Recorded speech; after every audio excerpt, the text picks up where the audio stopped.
Yeah, that's right. Friday night, baby. Let's go. It's Fantasy Football Friday as teams are going to start reporting for training camp this week. I think most of the teams report this week. We got Double J here on time today. No ball games for his kids.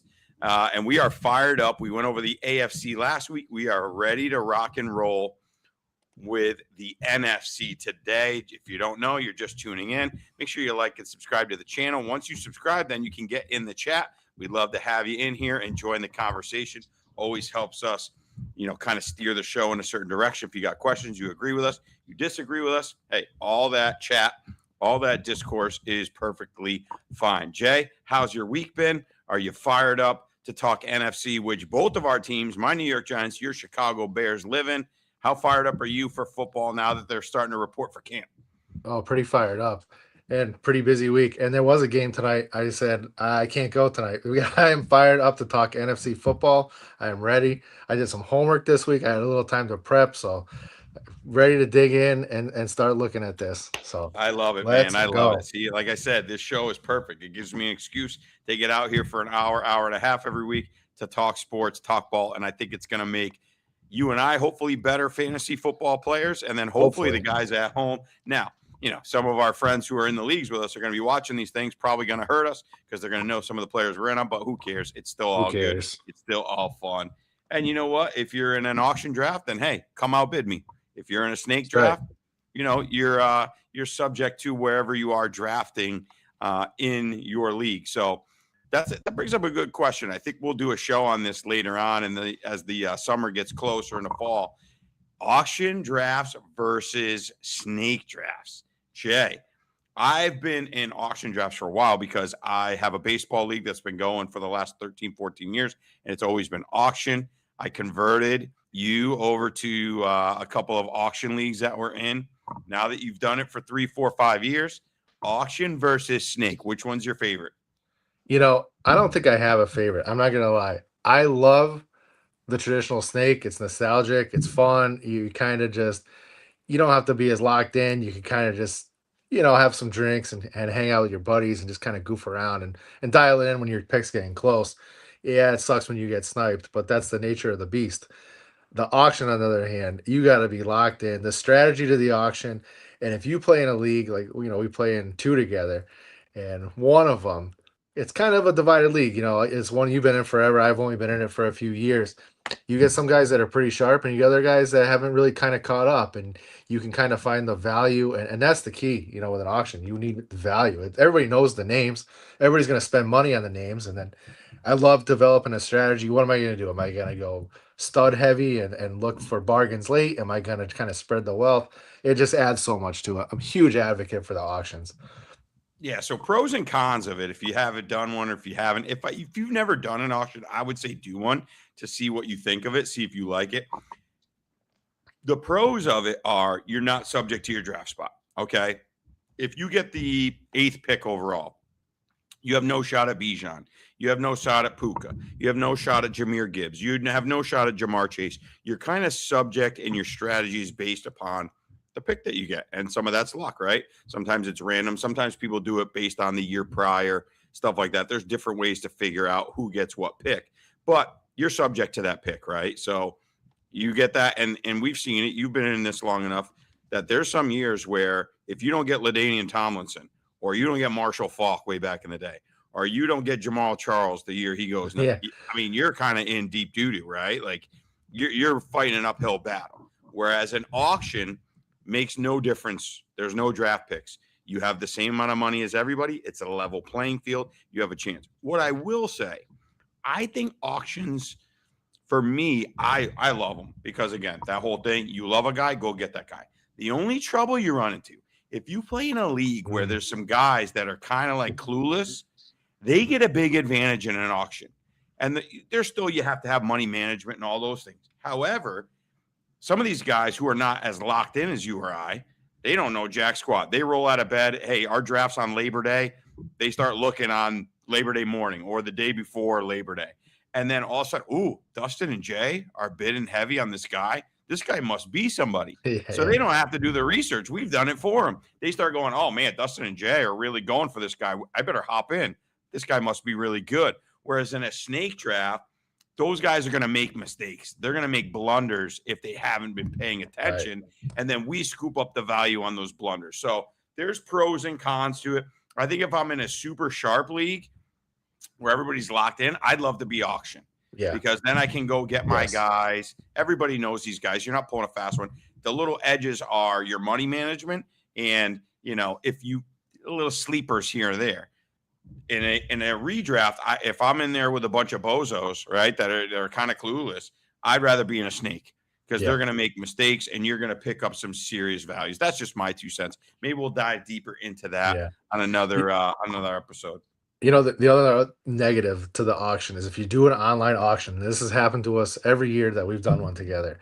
There's always somebody that's late, that doesn't show up, that has computer troubles, and the auto bidding kills you because you might have a strategy, you might have a guy you love, and the computer's going to say, "Oh, he doesn't have his fourth quarterback." So that quarterback you were going to get for $2 in a league, which is basically free, is now $12, and that's a an online draft. If you don't get everybody in the room, that's to me is the worst part of the auction. That's a great point. You got it. If you're going to do an auction, if you're out there listening to this and you're going to venture into doing an auction for the first time, I highly suggest it.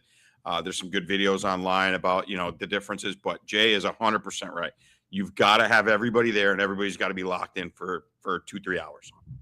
Because if one guy doesn't show up or goes on auto, it screws everybody. Because let's say, to his point, you were thinking about getting a guy late for $1 or $2 or $3.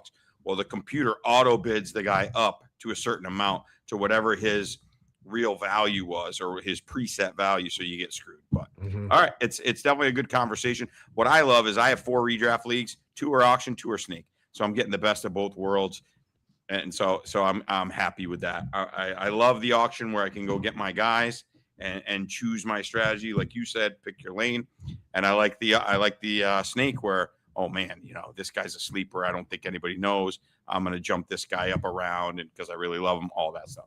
All right, anyhow, back to the thumbnail, back to what you came for. Weekend update here with Dustino and Double J.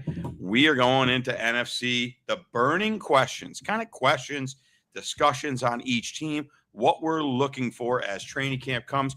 You're going to see all sorts of hype videos starting to ramp up. Oh, this guy's in the best shape of his life. Oh my God, this guy, is killing people. What should we take at heart? What should we take with a grain of salt? Let's get spicy right off the bat.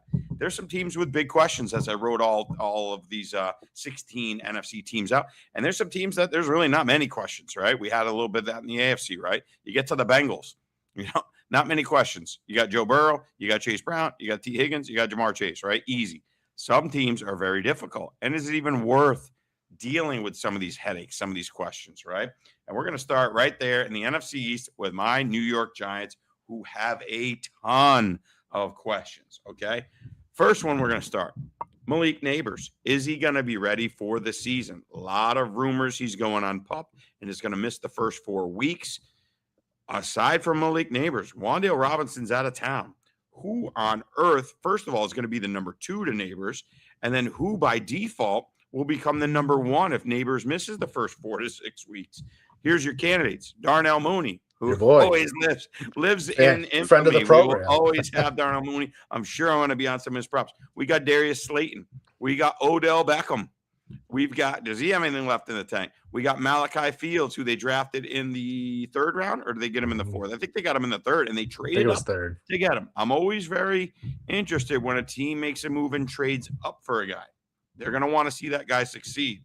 Jay, talk to me about Neighbors. I love the guy. But in redraft leagues, I've been doing a bunch of these underdog drafts. He's going late 3rd, early 4th. Okay. So you're getting a discount if he can come back, but the reports don't sound great. There was that video of him in that softball game, sort of limping around. Is he playing coy? What do you make of the Giants receiving core? I don't know where to start with that one because we don't know how bad Neighbors is. Obviously, if I was in a redraft league and round 3 of that turn, 3-4 turn, Neighbors is there, I'll roll the dice all day. After him, I can't see Odell Beckham having much left in the tank. I think Mooney's your most proven guy. He could kind of take some of that work that Wandale did last year, get some of those catches. He's proven. Fields his upside. I think that's it. You have you have guys, you have bodies, and you have some options. Slayton's always that guy that you kind of wait for that. He looked like he was going to be unbelievable as a rookie, and He just kind just of has leveled critical off. drops. And yeah, the Critical drops. drops. Um, I mean, I think Mooney's obviously the safest play, and Fields has the upside play. So, and that's really the whole Giants roster. I can see the Giants winning 6 games this year because everybody's hurt, or I can see the Giants winning 12 games because everybody's healthy and they have a good defense and they have pieces on offense. So they are ultimate wild card team this year. Yeah, I think my takeaway is this is one you definitely want to monitor the camp stuff, okay? And I'm not talking highlight videos because Malachi Fields is going to look amazing in shorts. He's 6'4", can run like a gazelle. He's going to come down with contested catches against second string, third string corners where they're not playing super tough D. So just be careful. The things I don't want to fall for, I don't want to, and I've fallen for it in the past. Always. Brian Edwards, so the Las Vegas Raiders, I was making every catch and mossing people. And I got all fired up for the guy, and I don't even think he's in the league anymore. So be careful with that. But I'm going to be interested in the coach talk. Who are they talking up? Who is Jackson Dart getting that rapport with? Is Jackson Dart hanging out? He's always with Cam Scatterbo everywhere. He's all over the world with Scatterbo. They're at UFC fights. They're at the Knicks games. Those guys you can't get apart. Is there another guy? Is there a guy who emerges? And then what is the status of Neighbors? If Neighbors is healthy, I don't think I want any of these guys, especially not in redraft. Right. I don't want any of them in redraft. If I find out that Neighbors is going to start on the pup, most people do their drafts Labor Day weekend. That's a huge weekend for drafts. And usually the first game is that Wednesday or Thursday. So you're going to know, but just keep your eyes open, keep your ears open. If you find out Neighbors is on pup, hey, Darnell Mooney looks good. He's going to play the Wandale role. Hey, Odell Beckham and Jackson Dart are inseparable. Maybe Odell Beckham gets you through the first 4 or 5 weeks before Neighbors comes back. Just keep your ears open. And more than that, here's what my question is to you. Jackson Dart, is he going to continue to run as much as he is? Because a lot of his fantasy value is based on his legs. He's going a lot later in drafts than I think. I think he's a steal kind of late. I was very encouraged by what I saw the first year. He's obviously got to stay healthy. I think the Giants are going to be a more run-heavy team. Reports are that Scatterbo is ready to go. Scatterbo was running back in the games that he started. He was running back 9 in points per game. What do you think of Scatterbo? I know coming off a horrific injury, but all the reports are that he looks great. I think the Giants, especially if Neighbors misses the first 4 weeks, are going to be very run-heavy. How high do you rank Scatterbo? That's a good question. The Scatterbo right now, just to give you, I'm pulling it up right now. He's going off the board, and this is Underdog that's done thousands of drafts. He's going off as RB19. That's what so he's behind Josh Jacobs, in front of Montgomery and DeAndre Swift. I'm looking at Fantasy Pros too, and they also have him at 19. I'm looking at who's around him. I think he could be a steal. I think he could he slide up? Yeah, he could easily pass Breece Hall, we talked about last week. Jeremiah Love depends on the situation. How bad is Arizona going to be? And there's always some injuries at the top. Could I see him being in like the 12 to 14 range? Yeah, I think that's probably where he, his ceiling is 12 to 14. Barring he's another one. Significant injury. I am going to pay extremely close attention to the videos. Okay, a lot of the videos I could care less. I got to see how he's moving. Is there a little hitch in his giddy up? Is he limping? Are they giving? They have, how long do they keep him in the red jersey or whatever, where it's the non-touch, non-contact jersey, and how he looks? That's going to be a big one. Maybe Tyrone Tracy was very serviceable. I was calling him a league winner down the stretch last year. He was very good down the stretch. If you take Scatterbo, I think, and I don't always advocate for taking handcuffs, but I think he's one of the top 5 or 6 handcuffs in the NFL just because of the injury, and he looks good when he gets a chance. Yeah, I think it depends on where you would draft Scadaboo. If he's your one, then you absolutely have to handcuff Tracy.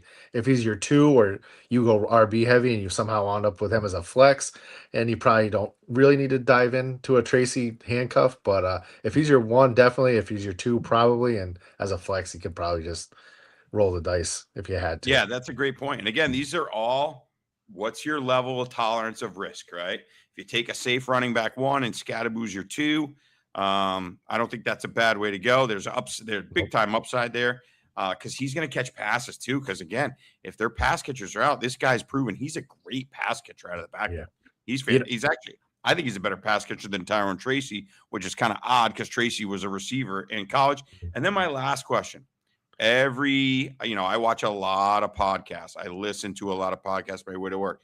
A lot of people are beating the drum for an Isaiah Likely breakout. I was just going to say, a lot of people think we're talking about Mooney and all this cast of characters.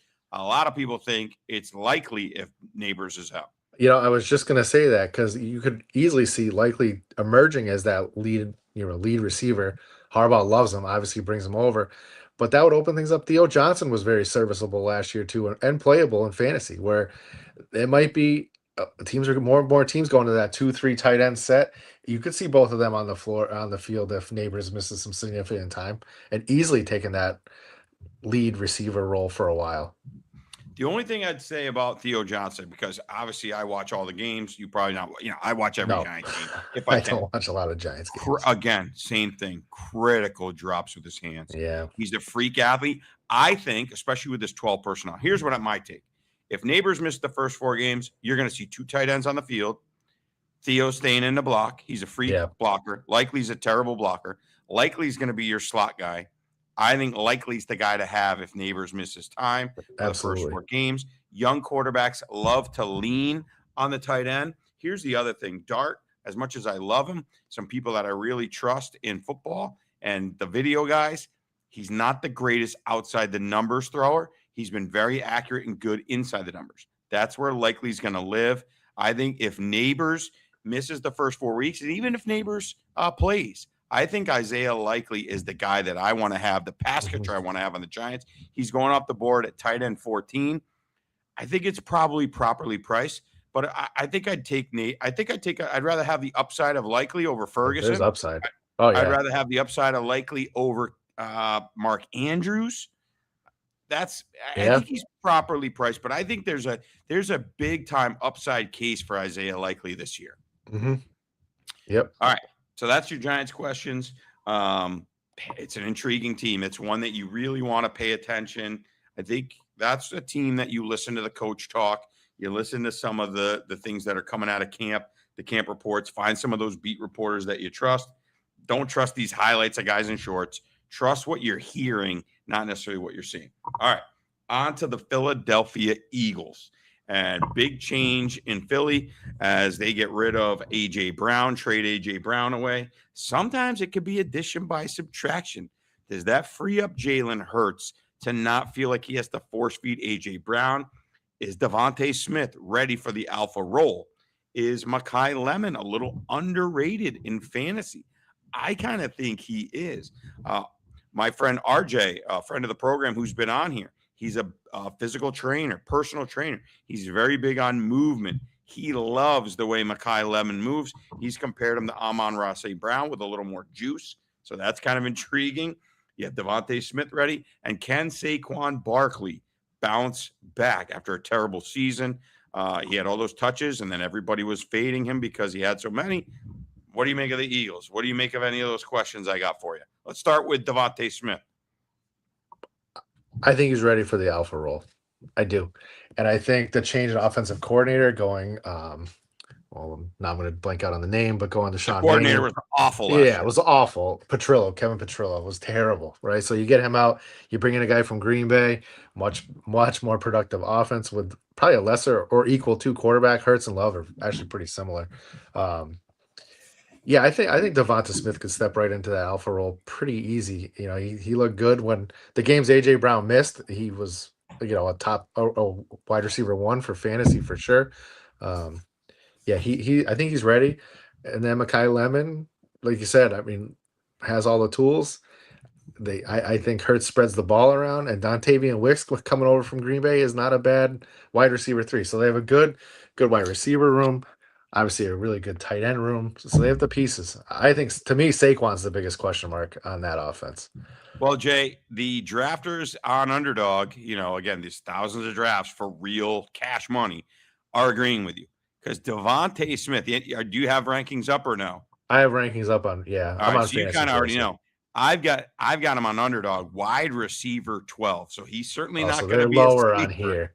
He is 16 Really? on Fantasy Pros. He is 16. I've got him wide receiver 12 here. I love Devonta Smith. I still will not forget draft night when we got leapfrogged by the Eagles. The Eagles made the trade with the Cowboys, got ahead of us, and took Devonta Smith. I was so pissed.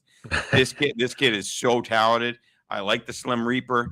If you go back in the 80s, early 90s, or even mid 90s, Devonta Smith probably not cut out for the league. Actually, 13.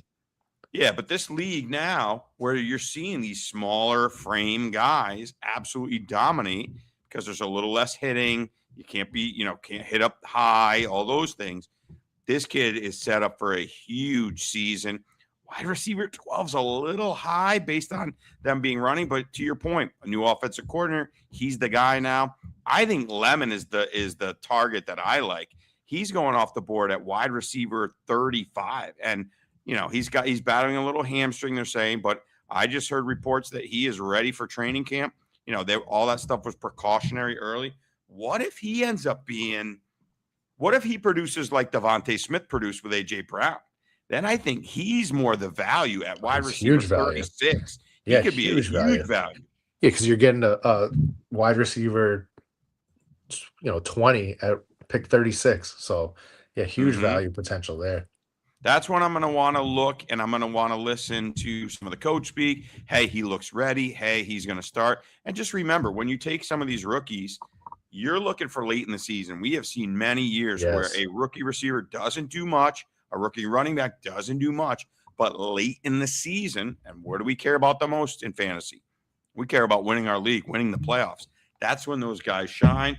Plus, maybe you get a little injury possibly to Devontae Smith. He hasn't been, 100% pillar of health. I think Lemon is the guy there. Jalen Hurts disrespect has been unreal.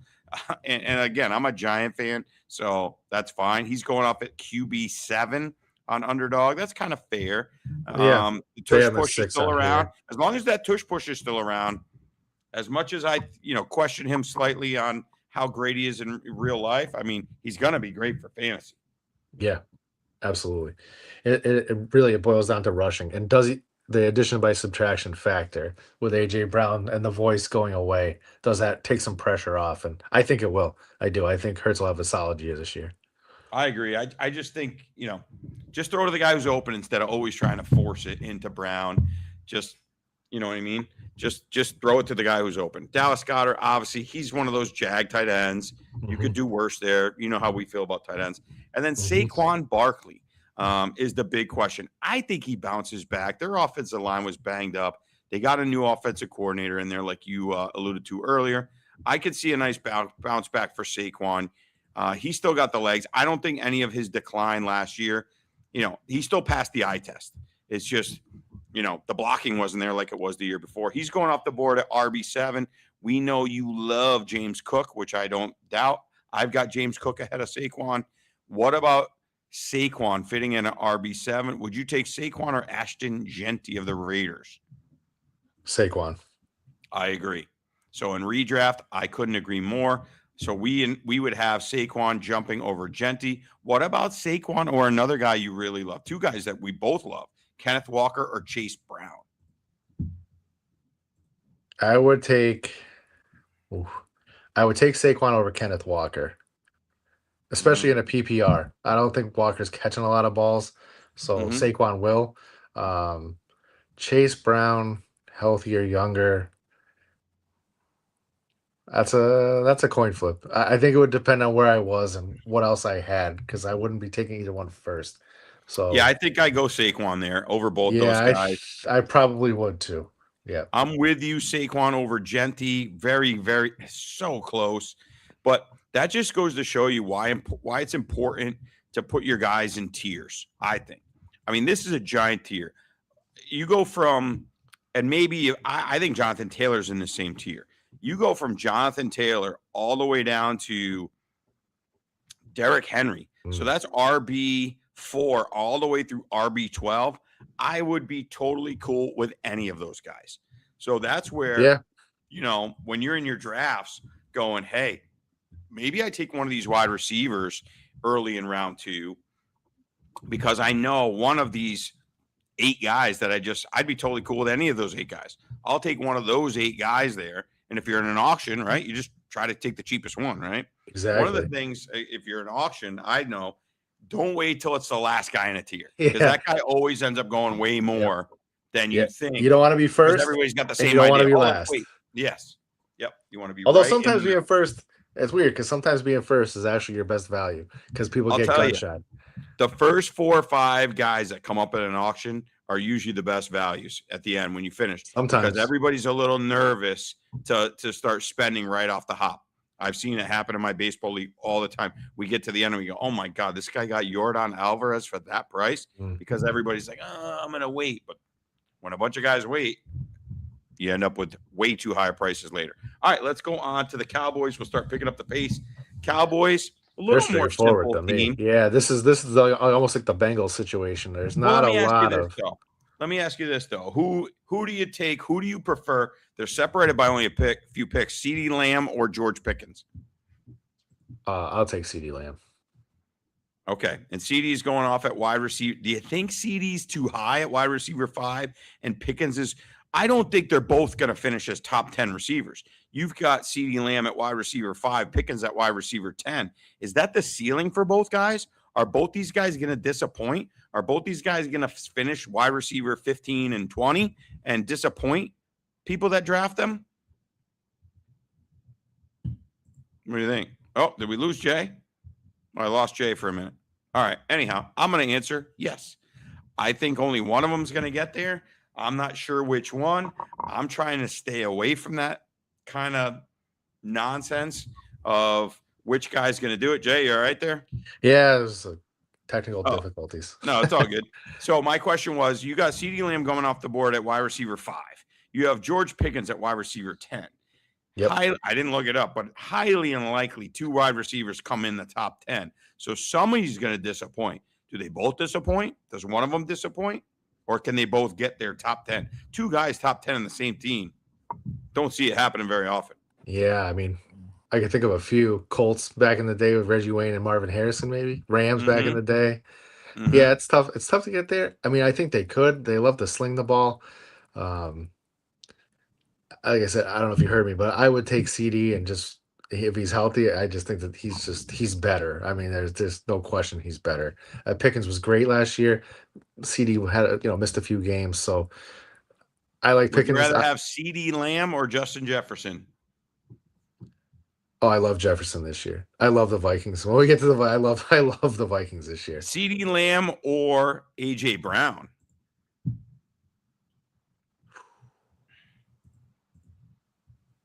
I kind of lean AJ Brown, man. Yeah, I think I'd still go CD. I think he'll get more targets. Even though with Brown there, I think the Pats will spread the ball around a little bit. It's just kind of their offense. That's just kind of their style. They're a little conservative still. I would probably go CD, but it would be a pretty close one. And do you put any stock into the fact that Dak Prescott is kind of an every other year? So let me give you these stats here, okay? Dak Prescott. Let's go. Here we go. It's been the last few years. 2019, QB2. 2020, even year, QB 32. 2022, QB 18. 2021, QB 8. Then he's QB 18. Odd year, 2023, he's QB 3. Even year, 2024, he's QB 31. Odd year, last year, he's QB 6. Do we think there's a little something to this odds and evens where he absolutely crushes it in the odd years, and in the even years, you don't want any part of him? Is that just random? I think that's betting black at the casino on roulette because Reds hit 12 times in a row. I think it's a fluke. I mean, his last even year was the year he got hurt and missed like half the season, right? And he was still quarterback 31. And he missed quite a Mhm. few games that season, so he still finished at quarterback 31. Tells you where he was when he got hurt. So fluke. I mean, especially not having that context. Who did he have healthy? Was that who was the Right. number one receiver at that point? I don't even remember. Everything It's blurs one of those together. things like the Madden curse, you know what I Yeah, was mean? Michael Irvin still there? I don't remember. I don't know who was there. So, Yep. um, Jake Ferguson's one of those guys. He's very the similar guy. to Dallas Goedert. Yep. He's just a guy. I Yep. think when Lamb and Pickens are healthy, he's not going to give you very much. You just hope he falls in the end zone. If one of those guys is out, then he goes way up and can be a top, 6-8 tight end week to week based on if one of those receivers is out. One guy I'm going to give you to keep an eye on. The coach speak, the drumbeat has been very, very good and very, very loud for a guy named Ryan Flournoy. 26 years old. He's going to his third season, 6'2", came from a small school. You and I are old enough to remember when it used to be, year 3 breakouts for wide receivers. You used to take wide receivers 2-3 years, except for some of the freaks of nature. Keep an ear open. Keep an eye on this Ryan Flournoy. If either one of these guys misses time or Pickens gets into trouble or whatever, CeeDee Lamb gets hurt, he's a guy you're going to want to keep an eye on. You're probably not drafting him in too many regular leagues, but he's somebody to keep an eye on. And then lastly, before we leave the Cowboys, how about Javonte Williams, a guy I've always loved and finally had his breakout with the Cowboys? I mean, they've got a couple of guys behind him, Jaden Blue, but they didn't bring in any running backs. Huge season for Javonte. He's going off the board, RB17. I just think the touchdown chances for him are gigantic, being in such a high-powered offense. What do you make of Javonte? Do you like where he's at as an RB2? Yeah, I mean, I think you're getting an borderline RB1 at 6 picks later. RB12 last year in PPR. He was RB12. Talk auction. I grabbed him last year in an auction. I think you're the 2 quarterback league we play in. I think I got him for $1 because everybody had kind of given up on him. So those are the values like we talked about earlier. It's almost like for $1, he's going to be the starter in Dallas. You got to take him, right? Yeah, he's got tremendous upside. That really, like you said, there's no competition behind him. It's his as long as he's healthy. He was very productive last year. He's Touchdowns. young. You could Well, just get when so many you touchdowns. when you look at who's ahead of him in the rankings, this is where name value hurts you, I'm right? taking Like, him over ETN. I'm taking him over ETN. yeah. So what I'm looking at, ETN's 1 slot behind him. So like on this one, it's Breece Hall, Kyron Williams, Josh Jacobs in front of him. So he's probably about right, and then you get to the guys we just already talked about. So listen, he's certainly going to huge be in a upside. more higher. He's going to be in a higher powered offense than Breece Hall is, right? No question. So there's an argument for taking him just based on those touchdowns. Yep. And I was looking at the projections for team points per game, right, for 2026, and the Cowboys, I believe, were number 3. Let me look this up. I have this saved. Cowboys are number 4 in team points per game projected. So just if you're in a coin flip, take guys in good offenses, right? Take That's guys a rule in I good live by. Yep. I mean, for a fact, 100% that Breece Hall is probably talented or as talented, if not more talented than Javonte Williams. But when you got a team that's projected to score 26 points a game versus a team that's projected to score, 17, 18 points a game. Yeah. Then great point. Boom, there's your decision. Yep. Great point. We move on to the Washington Commanders. Does a running back emerge here for the Commanders? Is there going to be a guy, or is this going to be one you want to avoid? You've got Ja'Cory Krosky-Merritt, a.k.a. Bill, who showed some flashes, 8 touchdowns as a rookie, averaged 4.5 yards a carry, had some good moments, couple fumbles cost them, and their offense was a mess without Jaden Daniels. Did pretty well. They bring in Rachaad White, not the greatest rushing back, but a very, very good receiving back, and he's been getting a ton of praise leading in. And then they draft Katron Allen out of Penn State, who actually outdid Nicholas Singleton, scored a ton of touchdowns. He's more of a bruiser type back. They draft him in the 6th round. Is this just a cluster? Who would you roll the dice on in this group? This is a cluster. probably I would avoid. Oh, I think Honestly, you're muted, Jay. Did you get muted? I don't think so. No, I shouldn't be. No, can you hear Not me? muted? No, can you hear me? No, Maybe I can't hear you for whatever reason. hold on.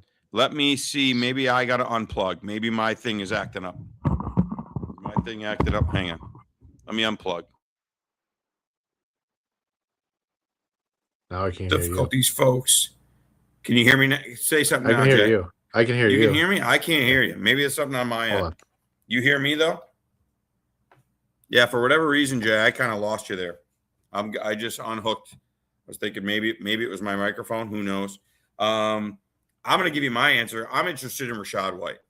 I just think the pass catching, he also has a rapport with Jaden Daniels. Jaden Daniels was his college quarterback. So if you didn't know that, he was a college quarterback. You there, Jay? Yeah. Now I don't know what happened. Who the heck knows? I haven't technical difficulties. I'm interested in Rashad White, especially if it's PPR. Yeah. If it's non-PPR, I mean, I'm kind of avoiding this situation. I think Kaytron Allen's a guy to look at. I think the whole offense just gets better with Jaden Daniels in charge. So I don't know. I'm kind of avoiding it, but if I'm in a PPR or even a half, I'm interested in Rashad White. Let's see what underdog has these guys ranked at. I mean, So you got to Fantasy think Pros somebody's going to has merge. It's going to be a good offense. And your first running back is Rashad White at RB 38. 38. Okay. And they have Merritt at 30. Well, the one I'm looking at is 38 and 39. White, Merritt I got at 38 39. and 41. So very similar. So I'm just hearing a lot of talk. You know, I don't like when my guy only has 9 catches in a season. He had 9 catches last year, and he was on the field a ton. So that means he's a guy that you have to rely on touchdowns. I don't want to have to do that. Rashad White, 50 catches in 2022, 64 catches in 23, 51 catches. You know, I could see him catching 50, 60 balls. And right there, if he does that, I've got him over Jakrowski Merritt. I think he's the best value there. Again, pay attention to what you're hearing from the coaches. Maybe Kaytron Allen, because I'm worried about Merritt maybe being the guy between the 20s, Rashad White coming in on third downs, and then this Kaytron Allen being like a Chris Rodriguez and being the end zone guy. So then if they do that, then it's a clusterfuck. I mean, if we're being honest, that is just a cluster. And I'll take the pass catching guy. I'm probably avoiding these guys, and I'm certainly not taking any of them to be my RB2. Maybe my bench RBs. You roll the dice, and then you watch 2 or 3 weeks, and you drop the guy if he's not doing it. Yep. Now, my big question, Jaden Daniels, you a believer. He was talked about as being injury prone coming out because of his frame and taking a lot of hits, sort of like a Jackson Dart. What do you think? We get a bounce back season from Jaden? Are you rolling the dice, or is quarterback so deep that you're just saying, I'm going to avoid this? I think it's too deep. I think it's too deep for me. I think he definitely could bounce back, but he's missed significant time both seasons. He didn't look great when he played last year. He was okay. They're really down to just Terry McLaurin on the outside, so they've lost some talent on offense around him. I think it's so deep. I think the price tag's too high. I mean, unless QB4, that's what I'm saying. High.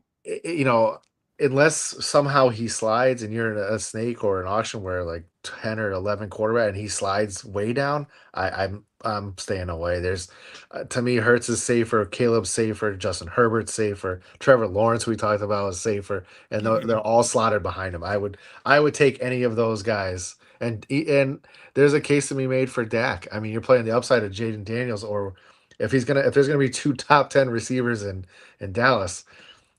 Somebody's putting up the numbers to get him the ball. So exactly, and we talked about Trevor Lawrence last week. If everybody's predicting the Jaguars to be the offense that's going to go nuts and multiple receivers and stuff do things, well, then guess what? I'll rather just have the quarterback. Same thing with the Chargers.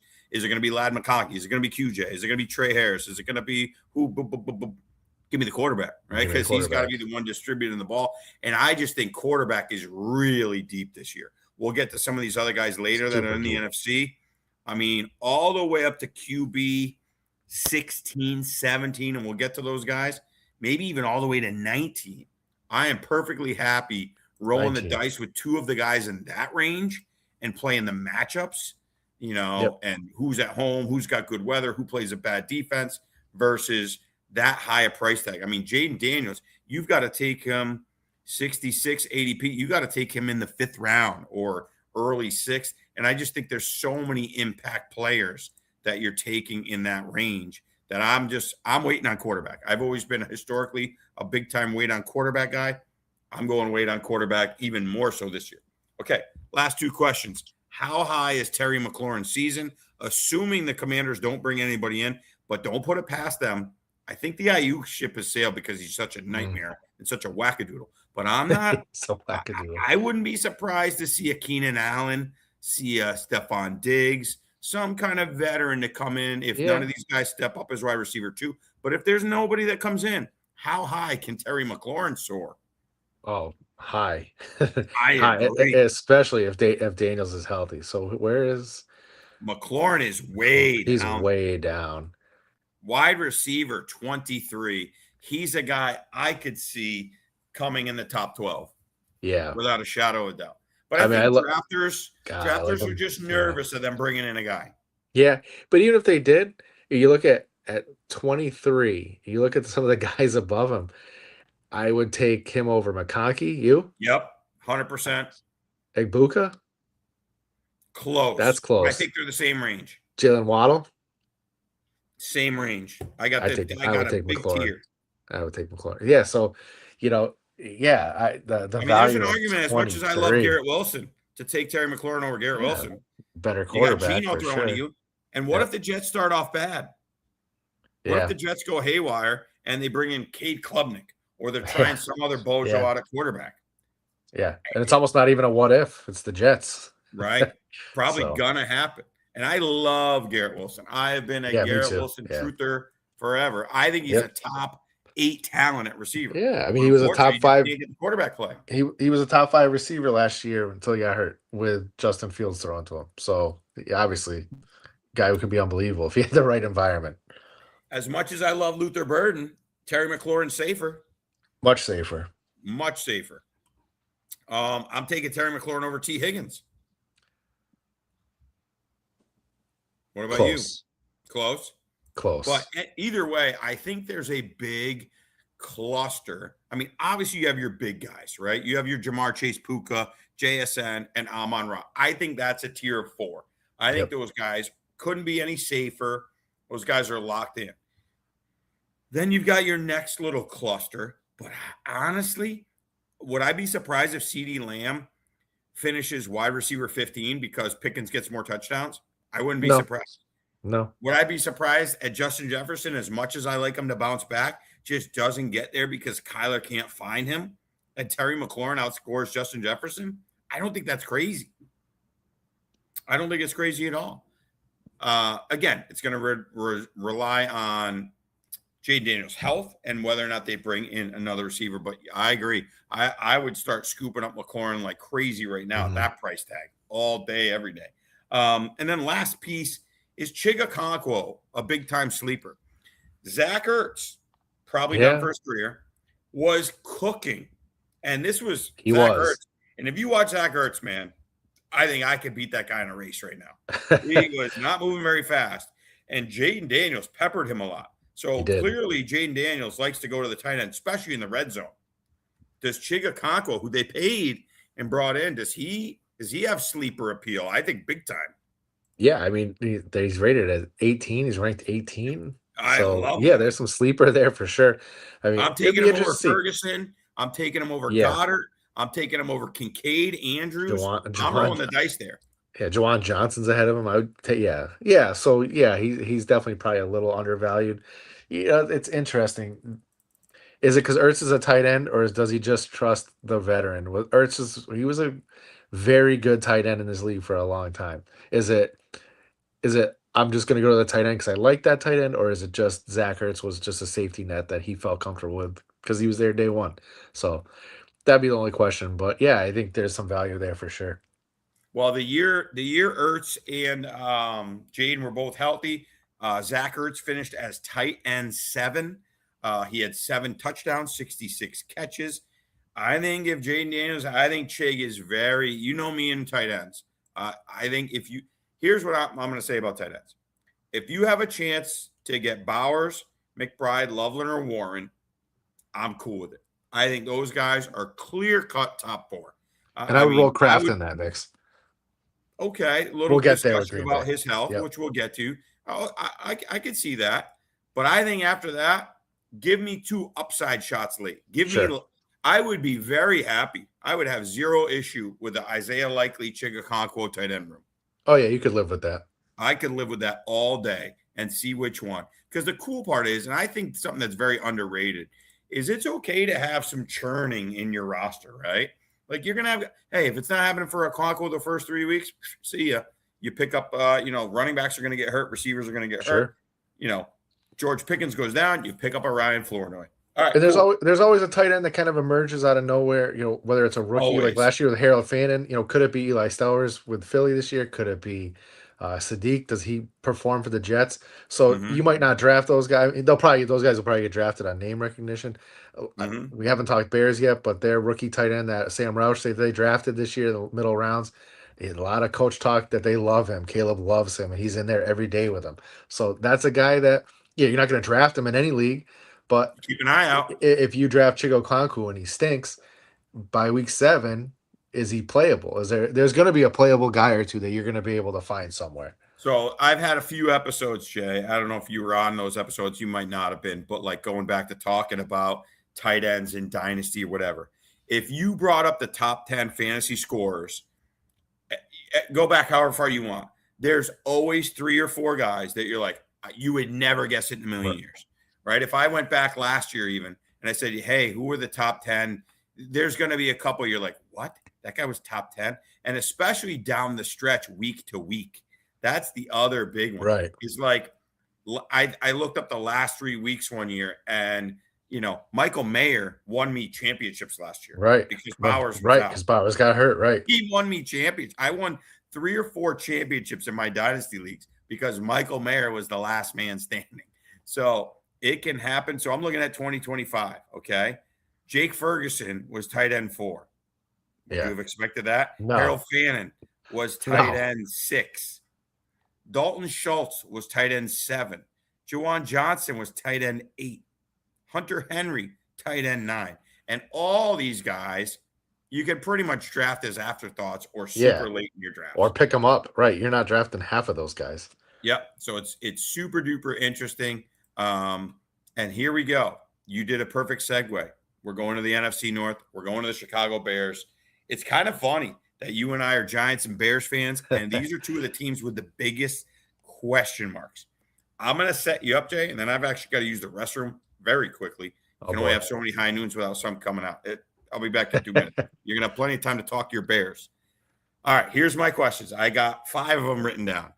Okay. Caleb finished his QB5 last year. Is there another level to his game? Number 2, if you got to pick, is it Burden or Odunze? Okay. Number 3, is DeAndre Swift severely underrated right now in drafts? Okay. Number 4, Colston Loveland. Does he have what it takes to be tight end 1, or are there too many mouths to feed? I don't think, just like we talked about Pickens and Lamb, both being top 10. You've got Burden and Odunze going in the early 20s receivers. I feel like one guy's going to disappoint, but one guy may really surpass his ADP. Loveland, is there too much? Is this Roush guy that you alluded to earlier going to cut into any of his action? And then the last one, how much does Kyle Monangai, who's a big-time sleeper in the Dynasty community, there's people that absolutely love him. I'm a little worried because he doesn't catch a lot of passes. You have the floor. I got to go pee. Give us your Bears takes. What's going on with the Bears for fantasy? All right. You loaded me up here for questions, and I'm going to try to give you my unbiased opinions. So Caleb being quarterback 5 last year, 100% there's a chance he's a quarterback 2 or 3. You look at his numbers, and there's a ton of opportunity to improve. 58% completion rate. That's going to go up. I mean, he's just too talented to keep missing these little layup throws. If he gets to 62.5%, 63%, that's another 300, 400 yards. Now he's at 4,400 yards. That's probably a couple touchdowns that he missed last year. So now you jump there. The rushing is going to be there, even though a lot of his rushing is kind of to buy time. When he takes off, he's hard to take down. Um, I could definitely see a world where he is quarterback 3, 2, depending on health of some of these guys. I think Josh Allen's still clear number 1, but you could make a case that he's going to pass Lamar. He could pass Drake May. Burrow doesn't rush. So yeah, I could definitely see Caleb getting to a quarterback 2 or 3 easily. Easily. That was question 1. I don't know if you heard any of that, but Yeah. completion I think percentage there's goes a up. He ceiling there starts for faster Caleb. in games. I mean, he was, for as great as he was late in every game, he was awful first half. If he can come out of the locker room in the first half, and most young quarterbacks, it's the opposite. They get that script, the first half, they're lights out. They get to halftime and they kind of fall apart. He was completely opposite. So another year with Ben Johnson, another year with these young guys around him, 100%. There's another layer or another tier for him to get to. What was question 2? So question 2 was, All right, let me give you my take. I think it's a big factor that Caleb, 2 things. Number 1, consolidating things, getting rid of DJ Moore. I think DJ Moore is a little bit of a headache. I don't think he fit in that offense. I like DJ Moore. He was running, me too. he kind of was running amok. He's not a great timing based receiver, and Ben Johnson's big on timing. Yep. Ben Johnson, also notoriously a very difficult offense to grasp. Caleb now has a whole nother year of continuity to learn it. I agree with you. And I was Drake May over Caleb all day, every day leading into the draft. But I think Caleb does have that ceiling. Second question was Burden or Odunze? Does one, I'm, well known as being a huge Luther Burden fan. I think in PPR with all the catches, you got Burden going off the board at wide receiver 22, and you have Odunze at wide receiver 30. Give us your take on these guys as receivers, being a Bears fan. So I'm going to try to be unbiased here. I love both of them. Rome's foot thing definitely scares me. When he's saying I'm going to have to live with this, my new normal, it's not what you want to hear from a downfield threat, obviously. He's not really a possession guy. He is your home run hitter. I mean, he's the jump ball guy in the end zone. So you need that foot to be functioning, and he needs to be right. I go back and forth on this one. If I was picking today, I think Rome overall will put up better numbers. Because if you look at what he did before he got hurt, those first 5 weeks last year, I think he was receiver 5. He scored a touchdown every game. He was the absolute target hog. And Luther wasn't playing at that point. They weren't using him at all. They kind of eased him in when Rome got a little dinged. And I think they have that connection. They came in together. I think he's got a little bit of an edge there, but I think it's very close. I could see both of them, the days of a Bears never having a receiver, you have 2 usable fantasy starters. And I think you have 2 solid 2s right now that both have upside to be a low end 1 at some point. Yeah, the foot scares me. And then I'm going to take the cop out answer. I think Luther gets more catches. I think Rome gets more touchdowns. 100%. If you look, those first 5 weeks, like you're talking about, Rome got a lot of red zone targets. He's a bigger guy. He's 6'3", I believe, 6'2", 6'3", maybe even 6'4". Can't remember for sure. Luther, barely 6 foot, probably more like 5'11" and a half. I think he's more explosive, Luther. He's better run after the catch guy. I think they both can hit their price tags. Yep. I don't think those are unreasonable price tags. I think if Luther was up in the 15 range and Rome was 20, it's just going to be one of those things week to week, sort of like a T. Higgins, Jamar Chase, but I don't know if one emerges over the other. So Rome's probably the good value, being at wide receiver 30 or 29, whatever it was. What was it? Wide receiver 30. That's a pretty good value there. Little scare with Rome too, when he came back, and he might have been rushed back because they were in the playoff race and he probably wasn't quite ready to come back. He was getting a lot of red zone targets. I don't know if you remember, somebody watches every minute of those games. In the playoffs and even the last couple of regular season games, he was getting the looks in the red zone. And talk about big drops. He had that big drop against the Rams. I mean, that changes everything. You catch that early, and now you're up. That was a great drive, and he dropped it right in the hands, and he dropped it. So is that I'm rusty, and it's a big game, and it's cold, and I'm nervous, or is that I'm dinged up, and we'll see. So that's my other concern outside of Rome's foot. But I think both of them definitely have that ability. And now Colston Loveland, obviously mega talent, had some huge games down the stretch. Huge. does he hit? Is he able to hit as tight end? I think he's going off at tight end 3. Tight Yeah. end 3. The steam is real. People, I mean, obviously in Dynasty, you love the guy because he's young and unbelievable. Yeah, Is sure. tight end 3 too high? Is he going to disappoint at that? Somebody I feel like's got to disappoint at this higher price tag. Yeah. Yeah. I mean, he could. Recency bias. So he was an absolute monster, especially, and he was the one who benefited the most when Rome went out. That's when he kind of took that red zone target, middle of the field, stretch the field, and they have good blocking tight end, so he didn't have to stay in the block, and their line got better as the season went on, so that let him get out. Um, yeah, I mean, you look at the other tight ends, kind of the tier below, like side Tyler Warren. Could I see Loveland sliding to like 6 or 7? I could, just with look at Tyler Warren and Kraft, and if you believe in Fannin or Pitts has a bounce back here, they're more clear. All of them are more clear cut 1As than Loveland. They don't have as much competition around them, but as far as talent and upside, I think 3 is probably right. I think that's his ceiling. I think in Dynasty, he's incredible. In redraft, he has a chance to disappoint you. That's all. I think he's going to have some monster weeks. I think he could disappoint you a little bit. Somebody's got to disappoint, I feel like. Yep. Hard to tell which guy. And then the last thing, I said Swift underrated, but when I look at the rankings, I think he's but who am I putting him in front of? Yeah, though? You're not. That's the problem. I think he's very properly priced, and it ties to your Monangai question. He's going to eat into. They obviously love him. They trust him. He's a good blocker. He's obviously the power. Solid. He's just the power back. Player. Yeah, I mean, so I don't know where you have Swift, but I have him at 23. I read something today. 6 years in a row, he's been a top 24 back. So yeah, he's right where he should be. I mean, you're not taking. Maybe you can make a case over Bucky Irving if you like DeAndre Swift better. Maybe Trevion. Bucky's 3 spots behind him on underdog. Oh, see, I have him 3 spots ahead. I like Judkins better, who's ahead of him. So yeah, I think Swift is probably right where he belongs, honestly. And now, how about goal line? You watch every game. One of my things I was scared of, that Monangai runs like an animal. He's not a great, and I shouldn't say not a great, but he's not as big a pass catcher as Swift. Yep. Is there any chance that Monangai becomes the goal line guy and vultures touchdowns, or not really?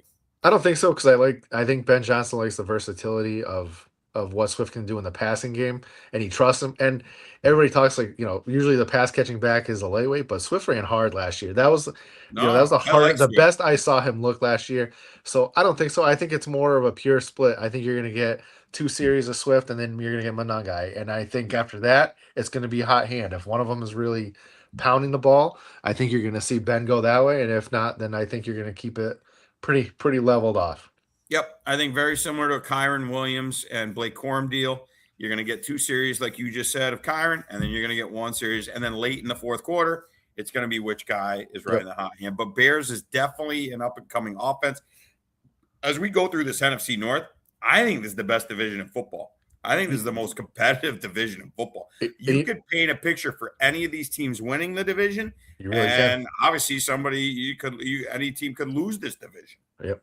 What's crazy, I know in the NFC at least, it's the only division where they didn't change coaches. So all the head coaches are the only division in football that every head coach came back. So that's a little something that you don't see this day and age. 10 head coaching changes last year, and not one of them was in the NFC. You do have some offensive coordinator changes. The Bears have one, Lions have one. I think the Lions will be an addition for sure. It's an upgrade. But Dan Campbell's still pulling the strings. Yeah. Ben Johnson's still pulling the strings there. Yeah, 100%. So those are almost things that you're right. They almost don't count. And I think the only coach really on the hot seat in this division is Mr. Kevin O'Connell of the Vikings, who we alluded to earlier. Vikings are very interesting. Again, I could see them putting it together and winning the division. I could see them also fizzling out and firing everyone. There's a big range of outcomes with these Vikings. First and foremost, obviously, the QB battle, Kyler Murray and J.J. McCarthy. I think Kyler Murray's set up. Yeah, I don't think there's a battle. It's his job to lose. Yeah, he'd have to be awful. I mean, he would have to be awful to not win this. It's clear that McConnell does not want McCarthy to start. It's clear. I mean, you could see it last year. Mhm. I mean, like unless Murray's hurt or is just god awful in the preseason, there's no chance it's JJ McCarthy. Yeah, I think McCarthy's going to be one of those guys that's going to have to go the Sam Darnold or the Baker Mayfield sort of route, Mac Jones sort of route, where you hope that somebody somewhere gives you a chance and then a couple of years you can figure it out. But they want Yeah, Kyler Murray all the way. And listen, when Kyler Murray is a starting quarterback, he produces for fantasy. he does. There's without a shadow of a doubt. And if you think Kyler Murray is going to win the starting job, I mean, this guy, his first 3 years, QB6, QB3, QB10, then QB19, 2020. He was hurt in 23, 24, QB10. This guy's going off the board at QB17 Yeah, with I easily the yep, best coaching staff he's ever had, and the best team he's ever easily had. the best weapons he's ever had. If Well, he did have JJ DeAndre Murray's winning the Hopkins. Don't job, forget, he had DeAndre Hopkins those first few yeah, years. but So that's JJ, pretty I close to think Jeff. collectively with JJ, Yeah, with collectively, no Addison, with question. Hawk, Yeah, no question. No question. I I'll mean, take all pieces. At a 2 quarterback league, if I could get him as my second quarterback, I am doing cartwheels. I mean, that is, that the upside there is massive. I think 17 is too low. Just the rushing too. I love I love the Vikings offense. The defense, they've lost some pieces. The offensive line there is always a question mark, and that's the downfall. That's probably why the Vikings wind up losing that division. If I had to pick one, they're going to probably be the team that loses the division, but it's not going to be for lack of scoring. I think they're going to does put Kyler numbers up. does Kyler do enough to unlock JJ? Does Justin Jefferson come back to Yeah. top 10 wide receiver range? Oh, no Or question. is Murray, oh my goodness, Kyler Murray too inconsistent to get JJ the ball? No, I think he's going to force him the ball. I could see him jumping back into that where he should be in that top tier, right between JSN and Amon Ra. He's too good. I think Murray will fling the ball up, and they're going to make an effort to get him just back in the mix. They have to. And so that leaves the question. Kyler Murray's had a couple of years. He got DeAndre Hopkins to be a wide receiver one a couple of years when he had him, which you alluded to earlier. But he's never really got those secondary pieces to do Yeah. well. So, like you said, if he locks in on JJ, where's that leave Jordan Addison? Where's that leave TJ Hawkinson? Kind of afterthoughts in fantasy this year? Yeah, I mean, I kind of think last year you saw Hawkinson really step back. I mean, I had him on a team, and he had his couple games with a touchdown. He's almost become one of those very touchdown dependent tight ends, especially given the fact that the Vikings line has been very suspect, and he's kind of become more of a blocker in that offense. Mhm. Addison's got so much talent, but yeah, I mean, I don't know where you have him. They have him at 47 on here, and you look at who's around him, and he's Who's that? probably Addison? yeah.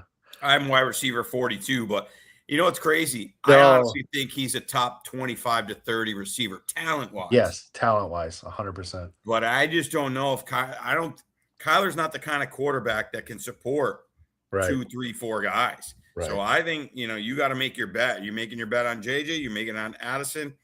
I agree with you on Hawkinson. You got to hope for touchdowns. You got to just hope that he gets in the end zone. Man, how the mighty have fallen. Former first round pick. Yeah, He is going off the board at tight end 22. My Lord, has he fallen. yeah. He's another That's Jag. probably You want to throw him low. on your roster? He's not Yeah, costing you much. right, right.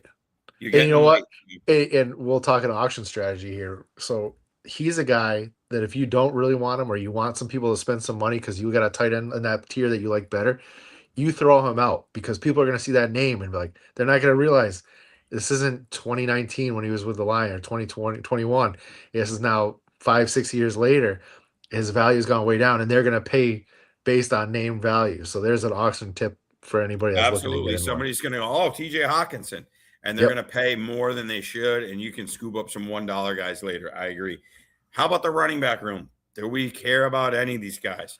Jordan Mason, more the bruising back. I've always liked Jordan Mason. Yeah, me Aaron too. Jones is still there on a 1-year deal. Aaron Jones looks good when he's healthy, but he's going to miss some games. And Yeah. then my favorite sleeper, this guy was my running back 3 in the NFL draft class. That's just my eye test. That's Dustino. That's my ranking. I had it. Not Jadarian Price. My goodness. Jeremiah Love was my number 1. Emmett Johnson was my number 2. Damon Claiborne was my number 3 running back. He's a sleeper. You're not going to draft him if you're in redraft. Dynasty, obviously, you stash these guys because your rosters are way bigger. Keep an eye out. Mason has gotten banged up his whole career. Both of them. Aaron Jones gotten banged up his whole career. I don't know if I want any of these guys unless they're like my RB3 or 4. 5. There's too many guys that I like in the range. Yeah. Where Aaron Jones goes. Jones is getting old. He's missed a lot of time. You know he's going to get hurt. You know he's missing 5 games at least. He does every season. Yeah, I don't want one of these guys. Mason or Claiborne, I guess, but I'm not. I mean, they go so late. Mason RB39, Jones RB40. Yeah, tells the story. It's going to be one of those annoying ones. You're not going to know which guy you want. Yep. And Kyler's going to run. And Kyler's going to run too. Claiborne, he's going off the board as RB67. So they have him even lower on here. Yeah, just a guy to keep an eye. Yep. Just keep an eye. Keep your ear there. If he's going to have a role, he's super explosive, insanely fast. Keep an eye on these Vikings. It's all going to come down to Kyler Murray. And if J.J. McCarthy, that's the only scary thing. If Kyler gets hurt or J.J. gets in there at some point, look out, because then everybody could go in the tank. We saw how bad it got with J.J. So that's the thing. Here's my thing, Jay, too. I'm taking – so Justin Jefferson's going off there at wide receiver 6. I think I like A.J. Brown over him just because of the quarterback. Drake London. Make that case. Sure. Drake London, I could make the case just because he's the only guy there. But I'm going A.J. Brown over Justin Jefferson. That's my little hot take there. All right. That's fair. That's fair. All right. Let's move on to the Detroit Lions, a team that you really like this year. You have their over. I looked it up. They are favored preseason in 14 of their 17 games. They only play one game all year where I would call questionable weather. Yeah. And that's at Chicago, week 17. That's your fantasy championship. So make sure you maybe have somebody else. Yeah. Have some other options. Jared Goff, 4 top 10 QB finishes in a row. Is there a more underrated fantasy quarterback and real life quarterback than Jared Goff? I don't think there is. No. Insanely underrated. Yeah. And I think Amon-Ra St. Brown's the safest pick in the entire, after those first 4 or 5 guys. I think Amon-Ra is rock solid.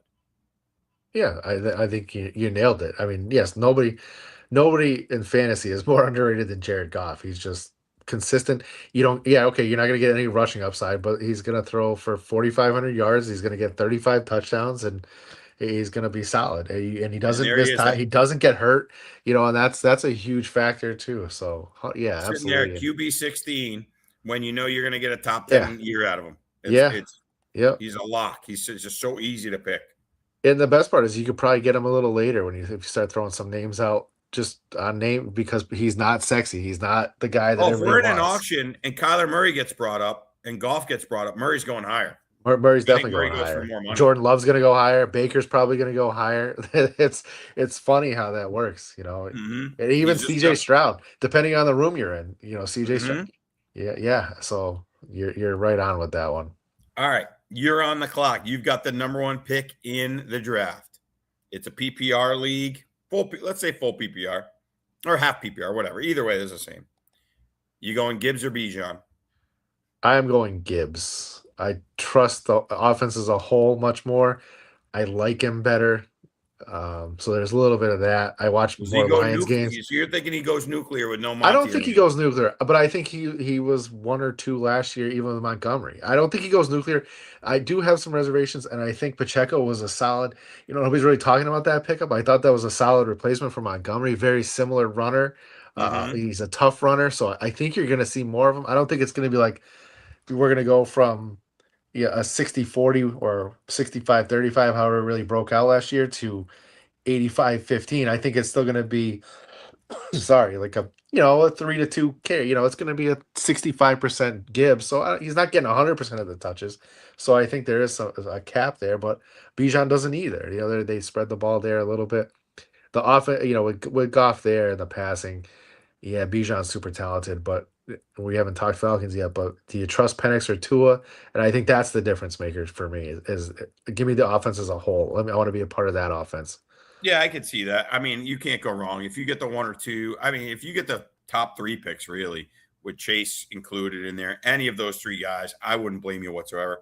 I love Bijan. You I've been love a Bijan Bijan. guy, Yeah. but I see your argument. You lose Montgomery. I think Pacheco gets touches. I don't think he gets as many touches as Montgomery did. Probably 10% less, maybe 20% less, which that means that 10 or 20% goes to Gibbs. The guy's so explosive. He could turn any play into a home run. I mean, just rock solid. This is one of the teams that has the least questions. Yeah. Very Jameson Williams, straightforward. can he be consistent? I just think he's one of those guys. He's going to have 6 great weeks, and he's going to have 11 weeks where you're pissed off. He's going at wide receiver 25. That's too high for me. As much as I like him, I think if you're in a best ball, one of those things where you don't have to worry about setting a lineup, Right. but in a lineup league, you want Rome Odunze or you want Jameson Williams? I'll give me Rome. You want Devontae Adams or Jameson Williams? I'll give me Devontae Adams. That's easy. DJ Moore or Jameson? DJ Moore. I'm with you on all. You know what's crazy? Watson or Jameson. Depends on what you think. Who's going to emerge in Green Bay? Well, there you go. Give me. ahead, That's a tough one. I don't know. I don't know. That's a coin flip. That would be. I would probably lean Jameson Williams because, like you with the Eagles, I don't draft Packers if I don't have to. So. Well, that leads us into our next conversation: the Green Bay Packers. Which wide receiver emerges now that they've consolidated a little bit? Right? They got rid of Dontavian Wicks. They get rid of Romeo Doubs. Can we just go back to Jameson for 1 sec? And I don't know if you have last year's rankings. On here, it's telling me that Jameson Williams was wide receiver 10 in PPR last year. And I guess it's possible, but that's craziness. I have him at wide receiver 12. Okay, so I mean that's for a guy that we're questioning games. He had some big games. Look, all right, let's go. Let's see if I can go to the game. Do I have the game log? I have it on here. Mm-hmm. He had 1, 2, 3, 4, 5, 6, 7, 8. He had 8 double-digit games, and he missed 1. So he also had a 2-point game. He missed 2. Yeah, he had a 4, a 3. He had a 1-point game. In the fantasy championship, he had a 5-point game. Yeah, he had a 0-point game against the Giants. Yep. He had a 0. Yeah, he's the ultimate boomer bust. He went on a little bit of a heater right before the fantasy playoffs, where it was about 20 points, 10 points, 20 points. So, but yeah, I mean, wide receiver 10, I wouldn't have expected. That's one of those ones you say, I never would have thought he was a top 10 receiver last year. No. Yeah. He just scares me. And wide receiver scoring was down big time last year. It was the worst wide receiver scoring season in like 20 plus years. You had, Jefferson had a down year. CeeDee Lamb was injured. You can go through the whole list. Nico Collins missed games. Rashee Rice missed games. It was very, AJ very Brown, suppressed wide receiver scoring, which set up for him to be top 12. I just don't like it when I got to set him in a lineup because I'm always afraid of that goose egg. Yeah, right. I'm with you. It just scares me. I'm with you. I'd rather have him as like wide receiver 4, but you're paying wide receiver 2 price for him. I would avoid him like the plague. Yeah. Exactly. And that leads us into the Green Bay Packers. We were talking about we lose a few guys. Christian Watson, Jaden Reed, Matthew Golden. Do any of them step up? Does it get spread out too much?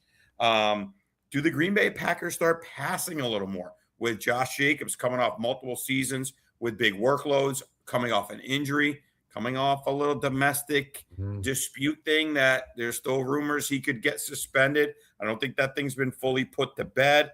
What do you make of this Green Bay offense? Do you think one of the wide receivers emerges? I personally think they go a little more pass heavy this year.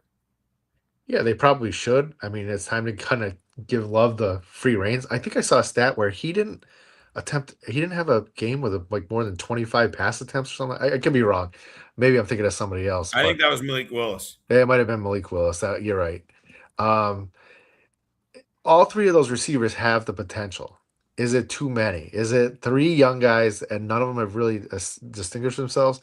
And Tucker Kraft comes back, and is that your one? And then the rest of them are kind of 1 week it's going to be Watson, then he's going to put up nothing, and Golden's going to have a week, and then Reed's going to have a week. I could see that. That's kind of their MO. That's kind of what they've done since Devontae Adams left town.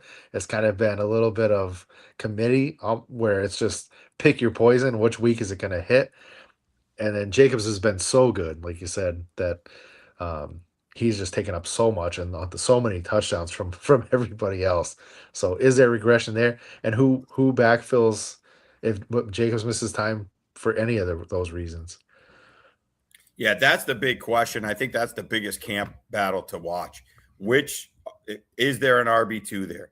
Do they finally get Marshawn Lloyd healthy, who they drafted a couple of years ago and just cannot stay on the field, can't even practice with all these hamstring injuries? Can he finally practice a little? They've got Chris Brooks. They brought in Damian Martinez, a free agent. Do they bring in a running back? If something happens to, I've been talking, watch out for like a James Conner, with the Cardinals having way too many running backs, or So somebody many. along those lines, just to be solid. Let's say 6-game suspension for Josh Jacobs, and you could bring in James Conner to get you through. I could see that all day. I haven't taken James Conner. I've done a bunch of underdog drafts. I just have a great time doing them. These $5 drafts, $12 drafts, whatever. I am big time taking Conner with one of my last picks because I think he's just one of those team guys, solid veteran, not sexy, but somebody's going to get injured in training camp. And the Cardinals have a ton of running backs. They have way too many. And I could see him easily slide into a team. So I think the Packers RB2 is not even on the roster at the moment. Personally, I think Watson has the highest upside. The guy I'm avoiding is Matthew Golden. Didn't show me much. Agreed. I think Jaden Reed is the best value at wide receiver 40. I really like him if he stays healthy. Watson's the one guy, though, that could finish if we're wrong or the Packers just feed him and he just stays healthy and everything breaks right, he could be a top 15 receiver because he's just big, fast. Yeah, he's had those moments where you're like, my God, how's this guy, how does he keep struggling and how does he keep just not producing? Because he's got the tools and sometimes you watch him, it's like, wow, that guy's got something. And then he disappears and but he gets I dinged. think Jaden Reed's my favorite value at wide receiver 40 because I think he could finish at wide receiver 25, 20. He's got the best shot to outperform his ADP. He's the guy I like the most there. Tucker Kraft, you alluded to, coming back off the injury, solid as a rock. You think he's got sneaky upside. He goes as tight end 5, so you're not getting any kind of bargain. Personally, I got him outside. I'm not saying he can't be tight end 5, but I think all the way up into Kelsey at tight end 10 or even Likely and Chigakonkwo, I don't think there's enough separating them that I'm looking at it here, and Tucker Kraft is going where you can still get guys like, let's see, where's Tucker Kraft? You can draft a Justin Herbert. You can draft a Jaden Reed. There's still some decent players there that you can take, but Kraft is definitely way behind. He's going off the board at 82, and Tyler Warren's going off the board at 64. So that's almost 2 full rounds behind the tight end 4. I like Kraft. I don't know if I'm willing to pay that price for Kraft unless he slides a little bit. Yeah, I think he's closer to the top 3 than he is to that next 4. So I guess it really depends on where I am and what I have. And again, you got to read the room. But I think he's got top 4. He is top 4 to me, and I don't think it's really close. All right, we're going to start rapid firing a little bit quicker. I know we get a little long. These conversations go long, but that's partly my fault. Here we go. Yeah, nowhere to go. We're going to the Tampa Bay Bucks right here. Tampa. Baker banged up, but first 6-8 weeks of the season, guy was in the MVP race. Supremely underrated. He was top 10 in points per game last year. Because obviously he got banged up. Guys going off the board, and again, this just goes to my point. Waiting on quarterback. I think he goes at quarterback 20. Yeah. Quarterback 19 for Baker Mayfield. I think is a steal at that price tag. But more importantly, how about the receiver room? They finally lose Mike Evans. And Emeka Egbuka going off at wide receiver 16.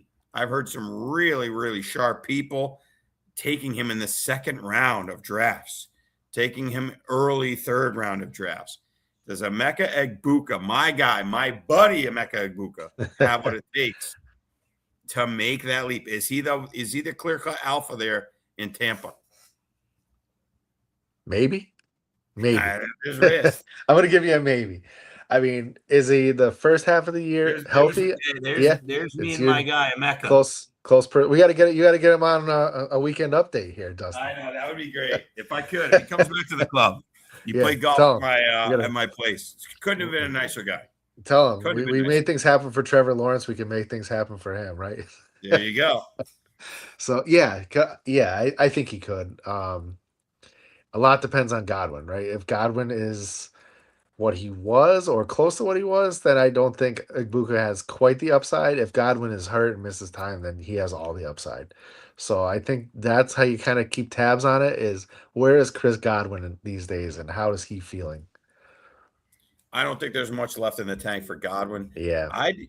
My big thing is keep your ears open, keep your eyes open on a couple of things. Ted Hurst, who they drafted in the 3rd round, he's a little different than the rest of the receivers. All their other receivers, Jalen McMillan, Tez Johnson, Ibuka, Godwin, kind of slot guys.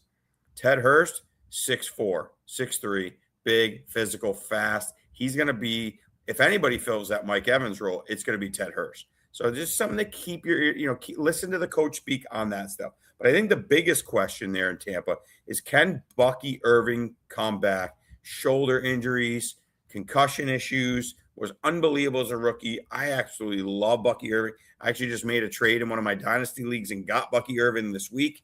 I got him for a 2nd-round pick. I thought that was a steal. I think Bucky bounces back in a big way. I know everybody's freaked out about Gainwell. The first 4 weeks of last season, Bucky was RB7 in points per game before the injury. I think Bucky's being slept on. I think Bucky is a great value. If you can get him as your RB3, I think that is a no. Oh, that's if you can get him as your RB3, you're probably winning your league, honestly. Like that's a huge value there. Yeah, and I think honestly, it's not out of the question. He's going as RB24. So if you're in a 12-person league and a couple people bump up Marion Price, or they bump up a couple guys, Bucky could be the 25th, 26th running back. So he could be your RB3. Yeah, I think the whole Bucks offense as a whole is being slept on a little bit because of how poorly they finished last year. They looked awful down the stretch. They were all hurt, banged up. And I think that, again, it's the recency bias. You forget how good they were because they missed so much time. So yeah, I think Bucky at 24 is a huge value. Have you watched any of the new quarterback yet on Netflix? They just came out. Season 3 just came out. Have not. All right. Well, it's got Baker Mayfield. It's got Cam Ward, Jaden Daniels, and Joe Flacco, believe it or not. And it's been pretty good. It's been interesting. Yeah. The biggest takeaway is how banged up Baker was and what a maniac he is. I mean, I'll be honest. I hated Baker Mayfield coming out of college. I thought he had a little Johnny Manziel in him. You know what I mean? And he's proved me wrong. He has really matured. His teammates love him. He is an absolute dog, man. That dude plays through everything. Yeah, he's a psycho. Yeah, when you watch it, you'll see what a nut job he is, but just in a good way. He's one of those guys that, like, he gets on the field and just turns into a maniac. And I can appreciate that. I've done, obviously not that level, but you get on the sports field, if you're a competitor, you start doing some crazy stuff, and he is a dog. People love Godwin. I don't think there's much left in the tank. It's too bad he's a great guy. I'm watching Tez Johnson, Jalen McMillan, or Ted Hurst to emerge, and I'm keeping an eye. Those are guys that if Godwin goes down, I'm really keeping my eye on the waivers. I don't think Gainwell's a bad guy to have, but I think Bucky, it's still his job to lose. I think Bucky is the preferred guy there. He's got the familiarity. Yep. We move on to the Saints. Biggest question, is Tyler Shuck for real? Is those last 5-6 weeks of the year, are they for real? Can he support Olave and a first-round receiver like Tyson? What do you make of Tyler Shuck? I'm gonna be honest with you. I don't watch any. I don't think I saw 1 minute of a Saints football game last year. So I don't have a real read. Maybe a good offensive coach. Bright guy, good scheme. Obviously got something out of him. Yeah, I like it with Kellen Moore there. So yeah, he's got some potential. I'll be honest. We'll see. I watched a lot of Saints games. I bet the Saints quite a bit late in the season because they were playing hard. Defense was good. I think you see a lot of – I'm not going to put him in the category of Sam Howell, okay? But I see a lot of late season. They were just chucking it around. They didn't have anybody at running back. Right. They were just fighting for games. They had a fairly easy schedule down the stretch. I give a lot of that stuff. Yeah, if you got to run, I see a lot of. Just getting a drink. Gotcha. I see a lot of those similarities. I'd be a little nervous on the pass catchers for the Saints, and clearly, the fantasy community, the fantasy drafters agree. Right? You've got Chris Olave, wide receiver 13. I like Olave. Olave won me a bunch of leagues last year. He was one of my biggest buys. I'm nervous about his ceiling. I'm nervous at him at wide receiver 13. Because why? I can make an argument that Zay Flowers has a better season. I can make an argument that Abuka has a better season. Yep. I can make an argument that Tet McMillan. I can make an argument that Waddle or McLaurin or Mike Evans or Devontae Adams all outscore him. So the price tag has gotten a little high for my liking there, especially with my question marks around Shuck and the fact that they have a good defense and that they bring in Travis Etienne to join them. So they'll have a legitimate running game. I don't know if I'm paying that price tag for Olave. That's just me. You agree or disagree? I like all those receivers. I think other than maybe Mike Evans at this point, better than I like Olave, to be honest with you. I would take any one of those receivers you listed ahead of Olave based on situation. What do we make of Travis Etienne? He's never been like my favorite guy. I took him a lot last year because so did I. He was just way down. Like he was really suppressed. I got him for nothing. Right. Sort of like Bucky this year. You know, he is at running back 16. Yeah, I had him even higher. Decent offense. Yeah. You going Javonte Williams or Etienne? Oh, Javonte Williams. I agree. Josh Jacobs is such a tough one. If I knew Josh Jacobs was not going to get suspended, 100% I'm taking. Then it's not even close. Yeah, that's not even close. How about Scadaboo or Etienne? If I'm going to say they're both healthy, I would take Scadaboo. I agree. David Montgomery or Etienne? I think people are a little too high on Montgomery. Really? I do. Like he's got some miles on, and that's not a great offense. A ton of them. Yeah, I'm not saying he's going to be bad, but I think the buzz around him is a little steep. It's gotten crazy. It's a little much. So I would probably go with Etienne over Montgomery. DeAndre Swift or Etienne? That's close. Probably Etienne because Monangai is going to eat into some of that workload. I can tell you I like Quinshon Judkins over Etienne. I definitely like Quinshon Judkins because he's the only one who touched the ball. Yep. And that's probably around the range. So he's not like unfairly priced, but I don't think you're getting any kind of crazy value. And listen, Alvin Kamara just restructured his deal yesterday. He's going to be around. Yeah, he's going to be around. They could do a two, just like you talked about with Swift and Monangai. They might do 2 series for Etienne, 1 series for Kamara. And if they do that, he's going to be a little limited where he was getting a big-time majority of the work in Jacksonville. So I think the Saints, I'd be a little nervous on their offense there. I'm not fully buying into the Tyler Shuck hype. No. All right, we go to the Falcons. Falcons are pretty simple. Aside from the fact that which quarterback wins, which left-handed quarterback wins the job, I think it's kind of Tua's to lose because this regime does not have any ties. This regime did not draft Penix in the top 12 of the draft, so they don't have as many ties. And I think they're pretty consolidated. You got Drake London, who I love. Love Drake London, always have, always will. Love Bijan. Those are easy ones. Kyle Pitts gets paid. Yeah. He's their number 2 season, but a lot of it was based on one monster game. Yeah. I think he's a little overrated at tight end 8. I think he's set up to disappoint. Yeah.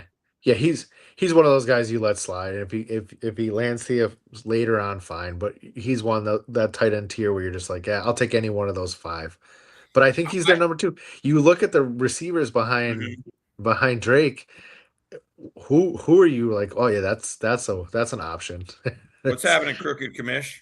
It is a massive drop off. I just think with Pitts, there's always going to be somebody who is in love with the guy. There's always, he's one of those guys that's polarized. Like people love, There's some people that hate him, but there's a couple that just love him and will way over draft Kyle Pitts. I think he's just going to go too high for my liking at tight end. Yes, he's the number 2, but I think the number 2 is really Bijan out of the backfield.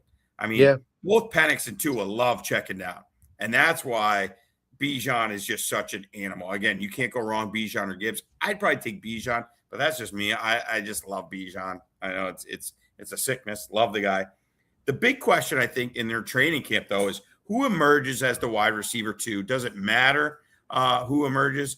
I really like Zachariah Branch, drafted in the 3rd round, I believe, coming out of Georgia. I think this guy's electric. He's a perfect guy because he's going to run those intermediate, those little slants, the quick passes, sort of like a Jalen Waddle did for Tua, Jalen Waddle's rookie season. So keep an eye on him. They also have former first-rounder Jahan Dotson there. Just listen to the coach speak. That's a battle I'm interested to see who wins. Not that they're necessarily amazing for fantasy, but not a bad guy for bye weeks or if something happens to Drake London. But they're a pretty consolidated offense. It's going to be Bijan, it's going to be Drake London, and it's going to be some Pitts. But I think Pitts just has some of those big games and then just some of those absolute clunkers.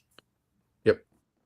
All right, on to the Carolina Panthers, who surprised, won that division. I think they won the division at 8-9 last year. Is Bryce Young ever going to be something? Not for me. I agree with you. I'm not touching him. Nope. He was better last year than I expected him to be. So credit to him and that coaching. Canales did an unbelievable job getting them in the playoffs. But I don't. Hasn't got an extension. He's on his last legs. I think he's got to get it going. And did Tet McMillan quietly have the quietest top 16 rookie season ever? Yeah. If he wasn't a rookie, I don't think anybody would have known. The only reason people paid attention is because people drafted him because he was a rookie. So, that was a definite great season for a rookie in that offense. Better than probably outperformed what you would think in that spot. Yeah, offensive rookie of the year, 7 touchdowns, 70 catches, 1,000 yards. I love Tet McMillan as a talent. Can Bryce Young get him there? That's what I'm worried about. I don't think he can. I think he's going to finish right around the same thing. I just don't see the ceiling for him with Bryce Young. I mean, I think he's fine. I think he's getting drafted as wide receiver 19. So it's not like he's getting pushed up to wide receiver 13 or something too high. It's just, I just don't know how high the ceiling can get with Bryce Young.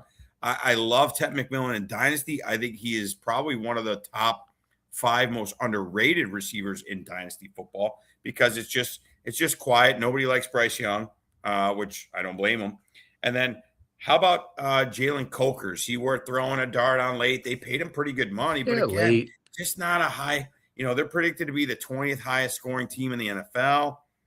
Just don't see enough there for all these guys to perform. No.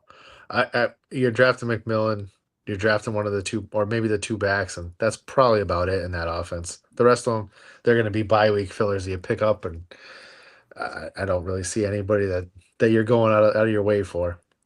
All right, so Bryce Young last year threw for over 200 yards. This is crazy. And I just kind of came up with this on the fly. 1, 2, 3, 4 times he threw for over 200 yards. That's terrible. That is crazy. So that just caps everybody's upside. He did have 23 touchdowns. But, I mean, the guy's throwing for an average of 180 yards a game. Yeah, it's terrible. How does anybody pay off there if that's the ceiling?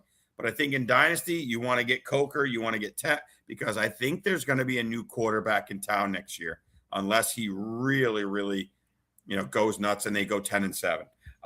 There's no tight ends to speak of on that team. I guess you keep your ears open just to hear if there's a guy who wins the job. But I don't really want any of them unless it's a guy to just keep an eye out for bye weeks. And then the last thing is, and the only intriguing thing is Chuba Hubbard is there. And then Jonathan Brooks, a guy that they drafted very highly. He's torn the same ACL 2 years in a row. He's finally back. The reports are that he looks really good. Yeah. He's going to have the very important pass catching role, sort of a thunder and lightning with Hubbard being the thunder, Brooks being the lightning. Any interest in these guys? Do you have a guy that you're high on? You think could I mean, exceed expectations? I've gone into the well twice on Brooks, and it hasn't hit. I might go 3 times depending on where I am, because I do think there's some upside there. Hubbard was great 2 years ago. Last year, Mhm. not so good. Mhm.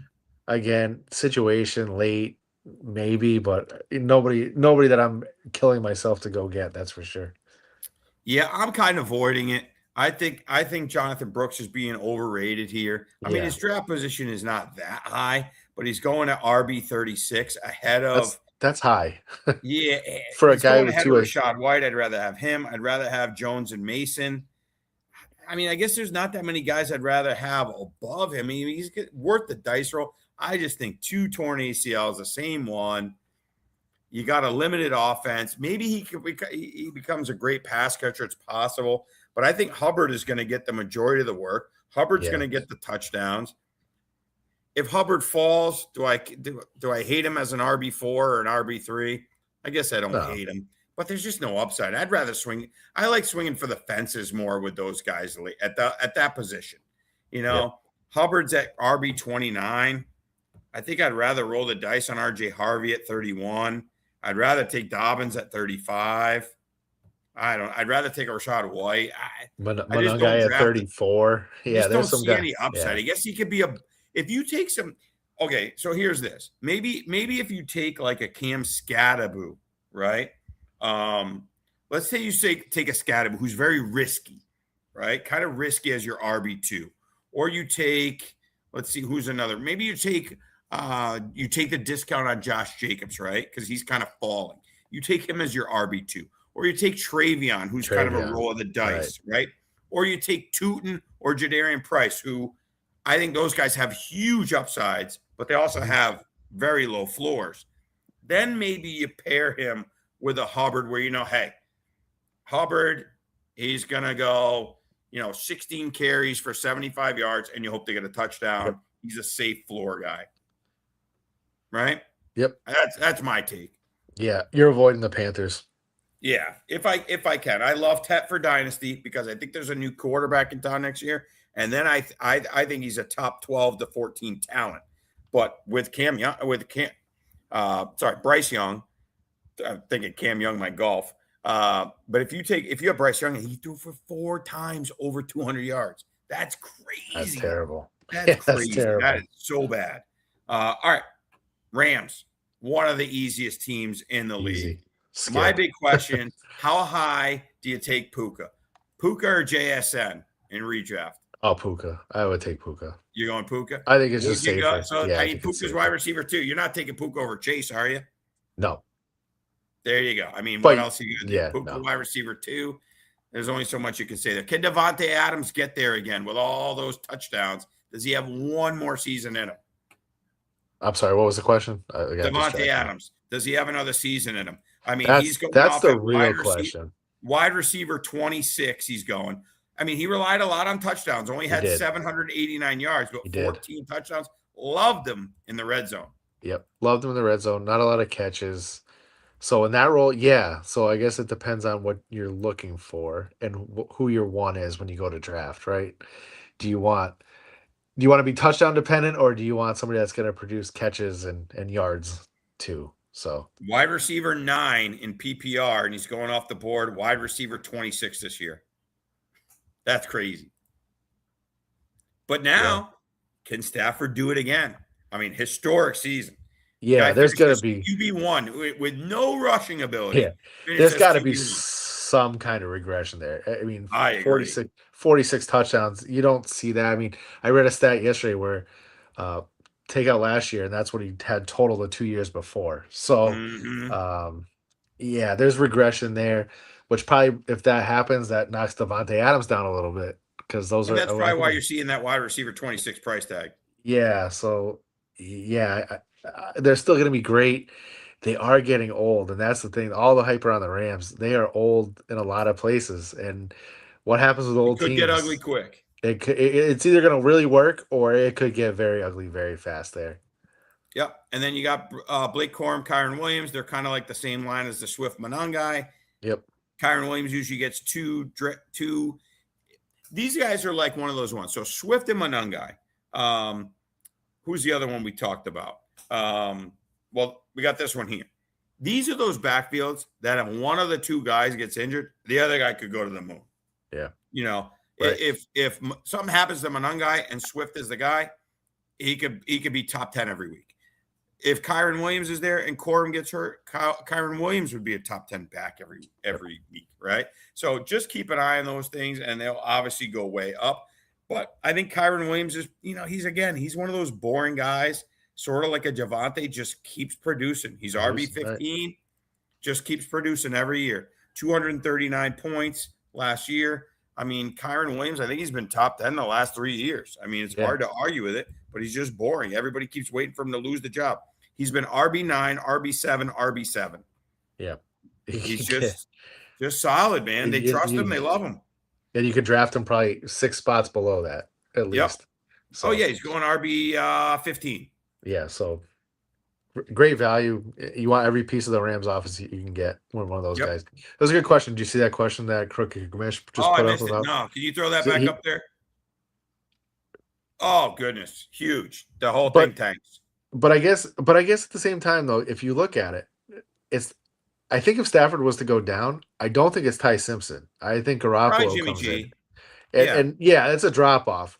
But I don't think it would be like shut down everything. I don't think it would be like a catastrophic, I don't think it'd be like going from, I don't know, throw somebody out there. I think if Stafford goes down, Devontae gets hurt big time. Yes. I think Jimmy G could still lock in on Puka. Mm-hmm. I think Kyron still gets his. Yeah. And then you got to look at how bad the team ends up when he goes down.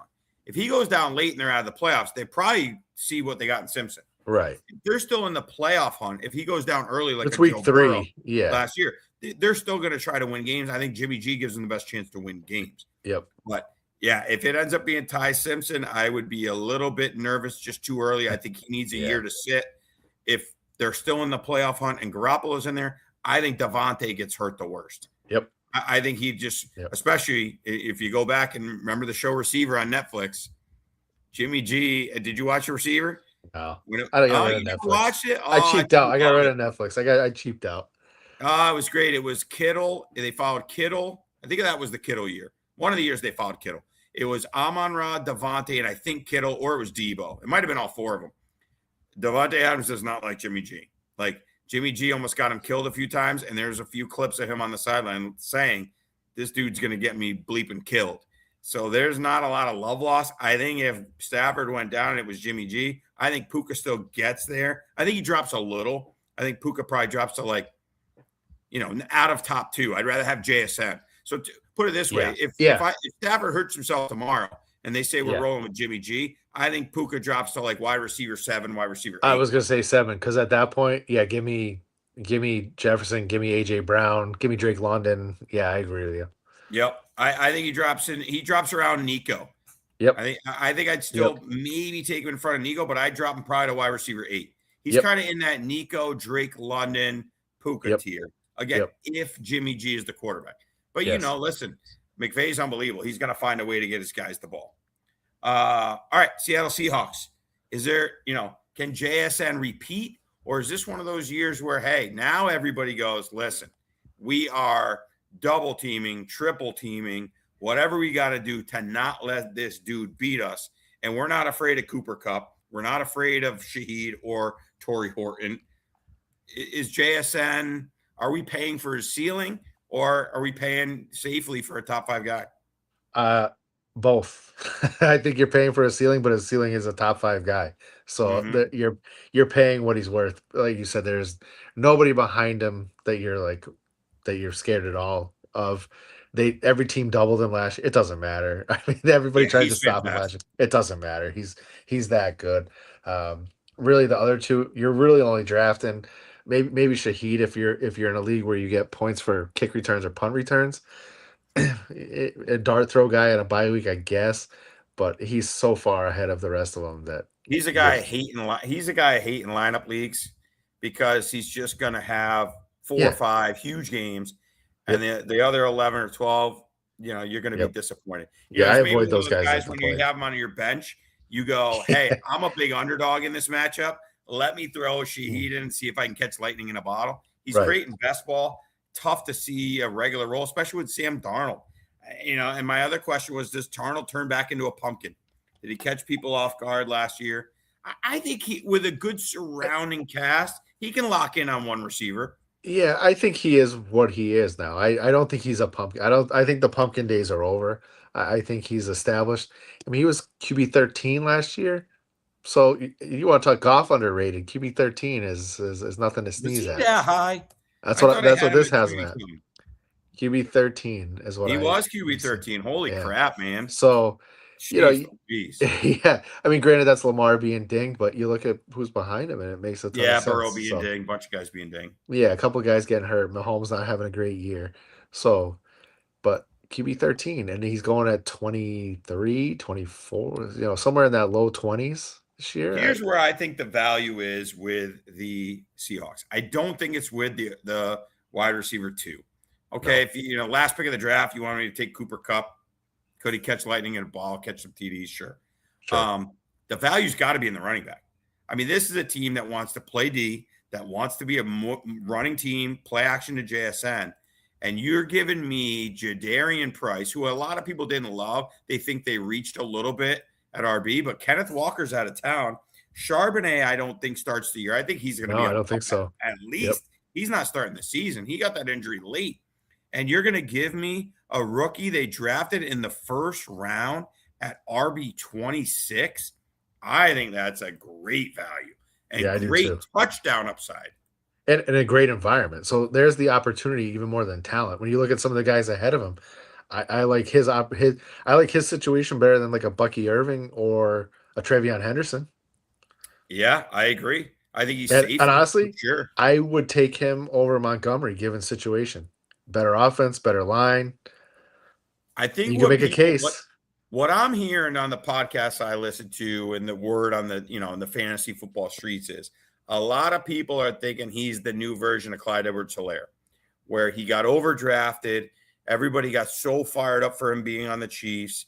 They didn't think he was a first-round talent. They think the Chiefs reached. They think the Seahawks reached. Yeah. And that he's limited. I've listened to some interviews with this Price kid. I like him a lot. I mean, obviously the talent is going to talk. You could be the nicest guy in the world if you don't have the talent. I think there's a massive upside here. The only thing I would push that scares me slightly is that he didn't catch a ton of passes at Notre Dame. And they're saying, but that doesn't mean he can't. But you have Jeremiah Love there. He just didn't get asked to do it. But who's the pass catcher? I don't see a guy. They don't have a Rashad White on that team. No. They don't have a scat back on that team. That's a pass catcher. That's my pushback. I think Price is the steal of the Seahawks. You know what's going to happen, though? As we get closer, we're still early, so these mocks are a little early. He's going to slide up the rank. You're gonna see him. You're gonna see him climb, and then too.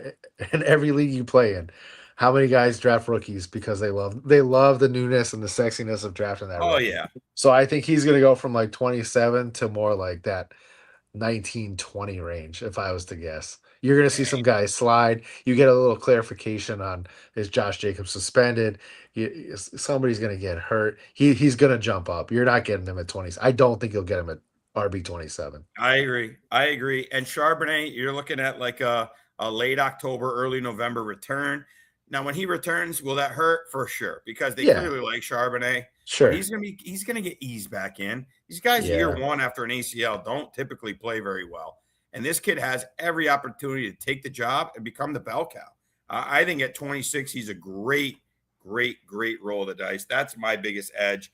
Again, A.J. Barner, he's a nice little tight end. Elijah Arroyo, late dart throw, but these are not guys you're going to want. You're going to feel great about putting in your lineup every week. Again, you're just hoping that one of them falls in the end zone, like 90% of the tight ends in the NFL. All right, we move to the Cardinals. A lot of questions marks here. Very interesting. Jeremiah Love, I think, is unbelievable. I think he's up there in the same ilk as a prospect as Ezekiel Elliott, as Saquon Barkley, as McCaffrey, all these. And sure, he's going high. But we saw last year Ashton Genty going at the 1-2 turn, going middle of second round.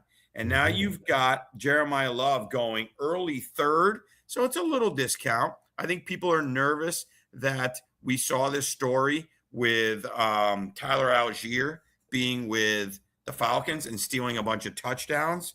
And this offense is not projected to be great. They're in a tough division. They're probably going to stink. They're probably going to be in the running to get the number one pick in the draft and get a new quarterback. So I think that's what's keeping it down. But I think this Jeremiah Love at RB13, I think he's he's a roll of the dice. What do you make of Jeremiah Love? Yeah, I think if you can get him that late, I think the upside is massive. And you know what's funny? I actually looked at the Cardinals depth chart today, and for an awful team, they have some pieces on offense. You're like, they're Mm-hmm. not terrible. Their receivers are decent. Love is good. They have actually have solid running backs behind him. Obviously, McBride is ridiculous. They have pieces. It's just they're in a tough division, and it's Jacoby Brissett. Yeah, if I could get Jeremiah Love, and he's another one. I think by draft season there is no chance he's going that late. I think Yeah, I think he he's going is. to get steamed I up, th- and he's gonna running backs always get pushed up late. he's gonna show one flash in the preseason, and he's gonna get to that like that turn, kind of like Genty. I think he's gonna get close to that turn, and especially Jacoby Brissett talking about the weapons. He was a top. I saw there was like, let me see. he I can look it was. up. There was like 8-9 weeks in a row where he was a top 12 quarterback. Yep. It was like he was like a QB1 like almost every week. He had one stinker against Atlanta. Other than that, he was like putting up numbers, man, Yeah. because they were just slinging it around. He's gonna throw it. He's gonna dump it off. He doesn't run a ton. You think he's a running quarterback, but he's not really. No, he's not. And they He got was. weapons. They got Michael. But what scares me about them? Here's what scares me about the Cardinals, and this scares me about Marvin Harrison. Scares me about McBride this year. As much as I love McBride, here's my hot take: I'm taking Tyler Warren over McBride this year. I just think That's a only take. show in town. Mhm. Here's what scares me: the Cardinals have a brutal schedule. They have Yes. one of the nastiest schedules this year.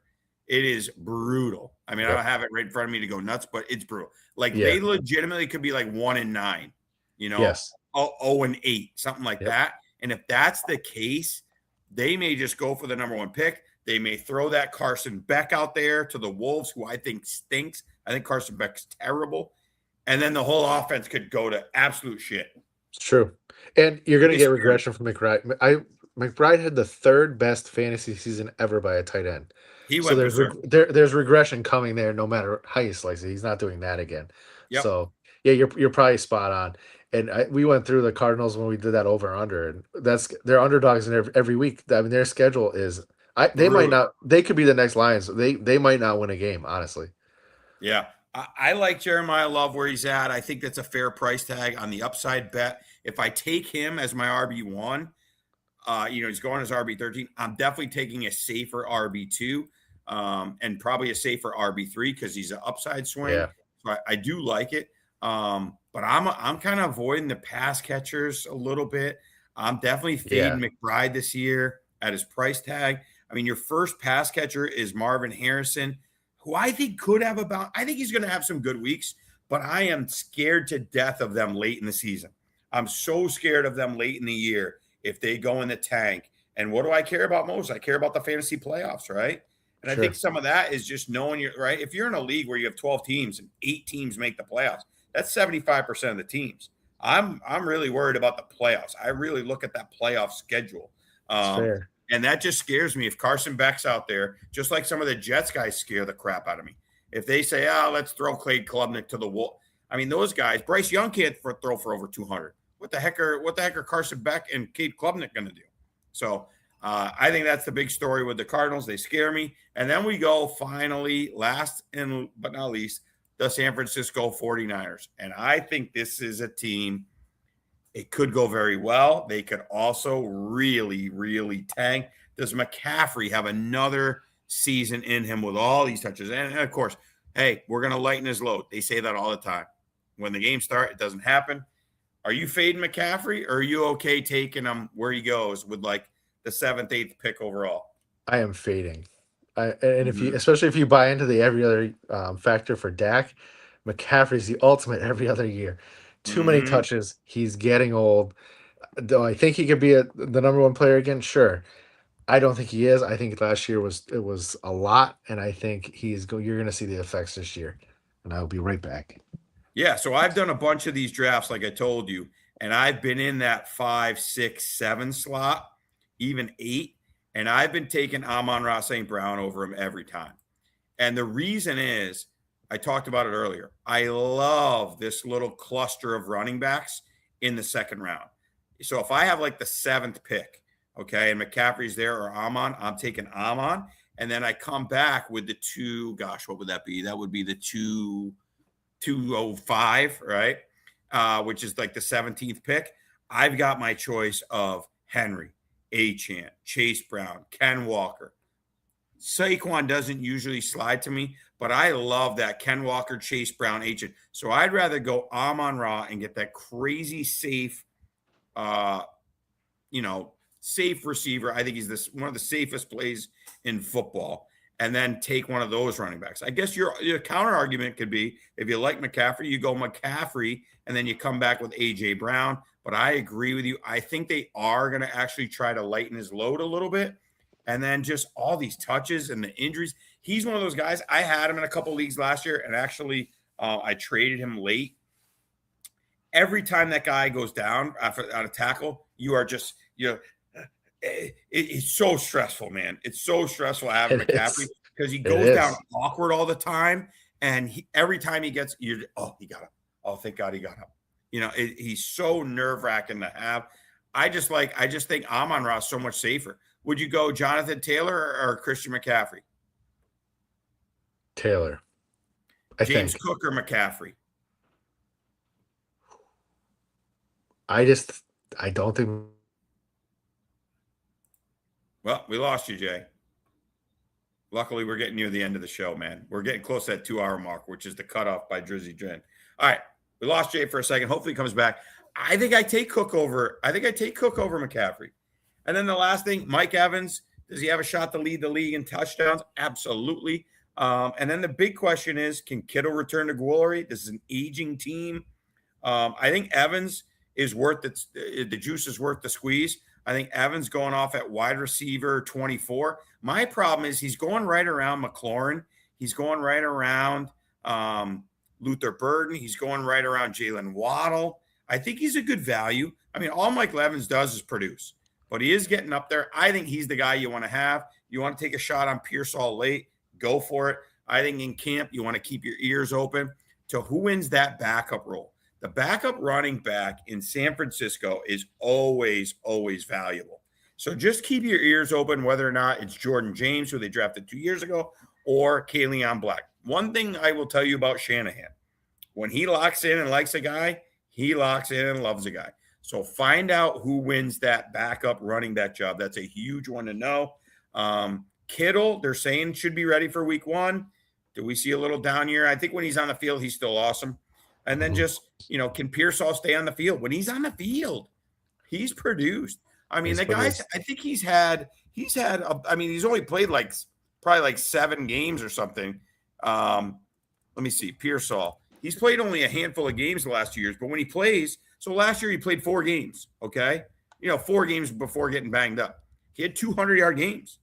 He went 4 for 108, 8 for 117. And then the year before, can I bring up 2024? 2024, he got in late. He had he had 2 huge games to end that season with 141. The guy's got talent. Can he get on the field? I think he's a great dart throw late. I think he's great late. I think it's going to be Evans, Pearsall, and then you're going to see Kittle. I think they're pretty consolidated. Pearsall is going as wide receiver. He's in the 30s at least, right? Might even be 40s. At least. I think he's in the wide 40s. Receiver 45. I like the upside swing there. I think he's probably a better upside swing than Godwin. I think Godwin's cooked. I think he's a better upside swing than Addison. I might rather roll the dice on him over Cortland Sutton or Metcalf. Yes. I go for the swinging of the fences when it comes to my RB3. You know what I mean? I'd rather swing for the fence there that this kid can finally put it together with Brock Purdy, a good solid quarterback at the helm. Sure. than just these boring guys that. Yeah, you know got what I to go mean? upside Those at guys some don't point. win you championships. Right. You go upside at some point. And again, it's all in your roster build and where you're comfortable. So, but I agree. When it gets close, you always play the upside. Yep, I agree. All right, there you go, folks. We have covered every single team in the NFC ad nauseum. Next week, I'm on vacation. I'm going to be in the Blue Ridge Mountains, relaxing, doing some fishing, doing some hiking, doing some swimming, doing some whitewater rafting. I cannot absolutely wait. So we're going to take the week off. Keep your ears open, keep your eyes open. Listen to some of this coach talk. There's so many great beat reporters out there. Don't get caught up looking at the shorts highlights, these guys making moss catches in shorts.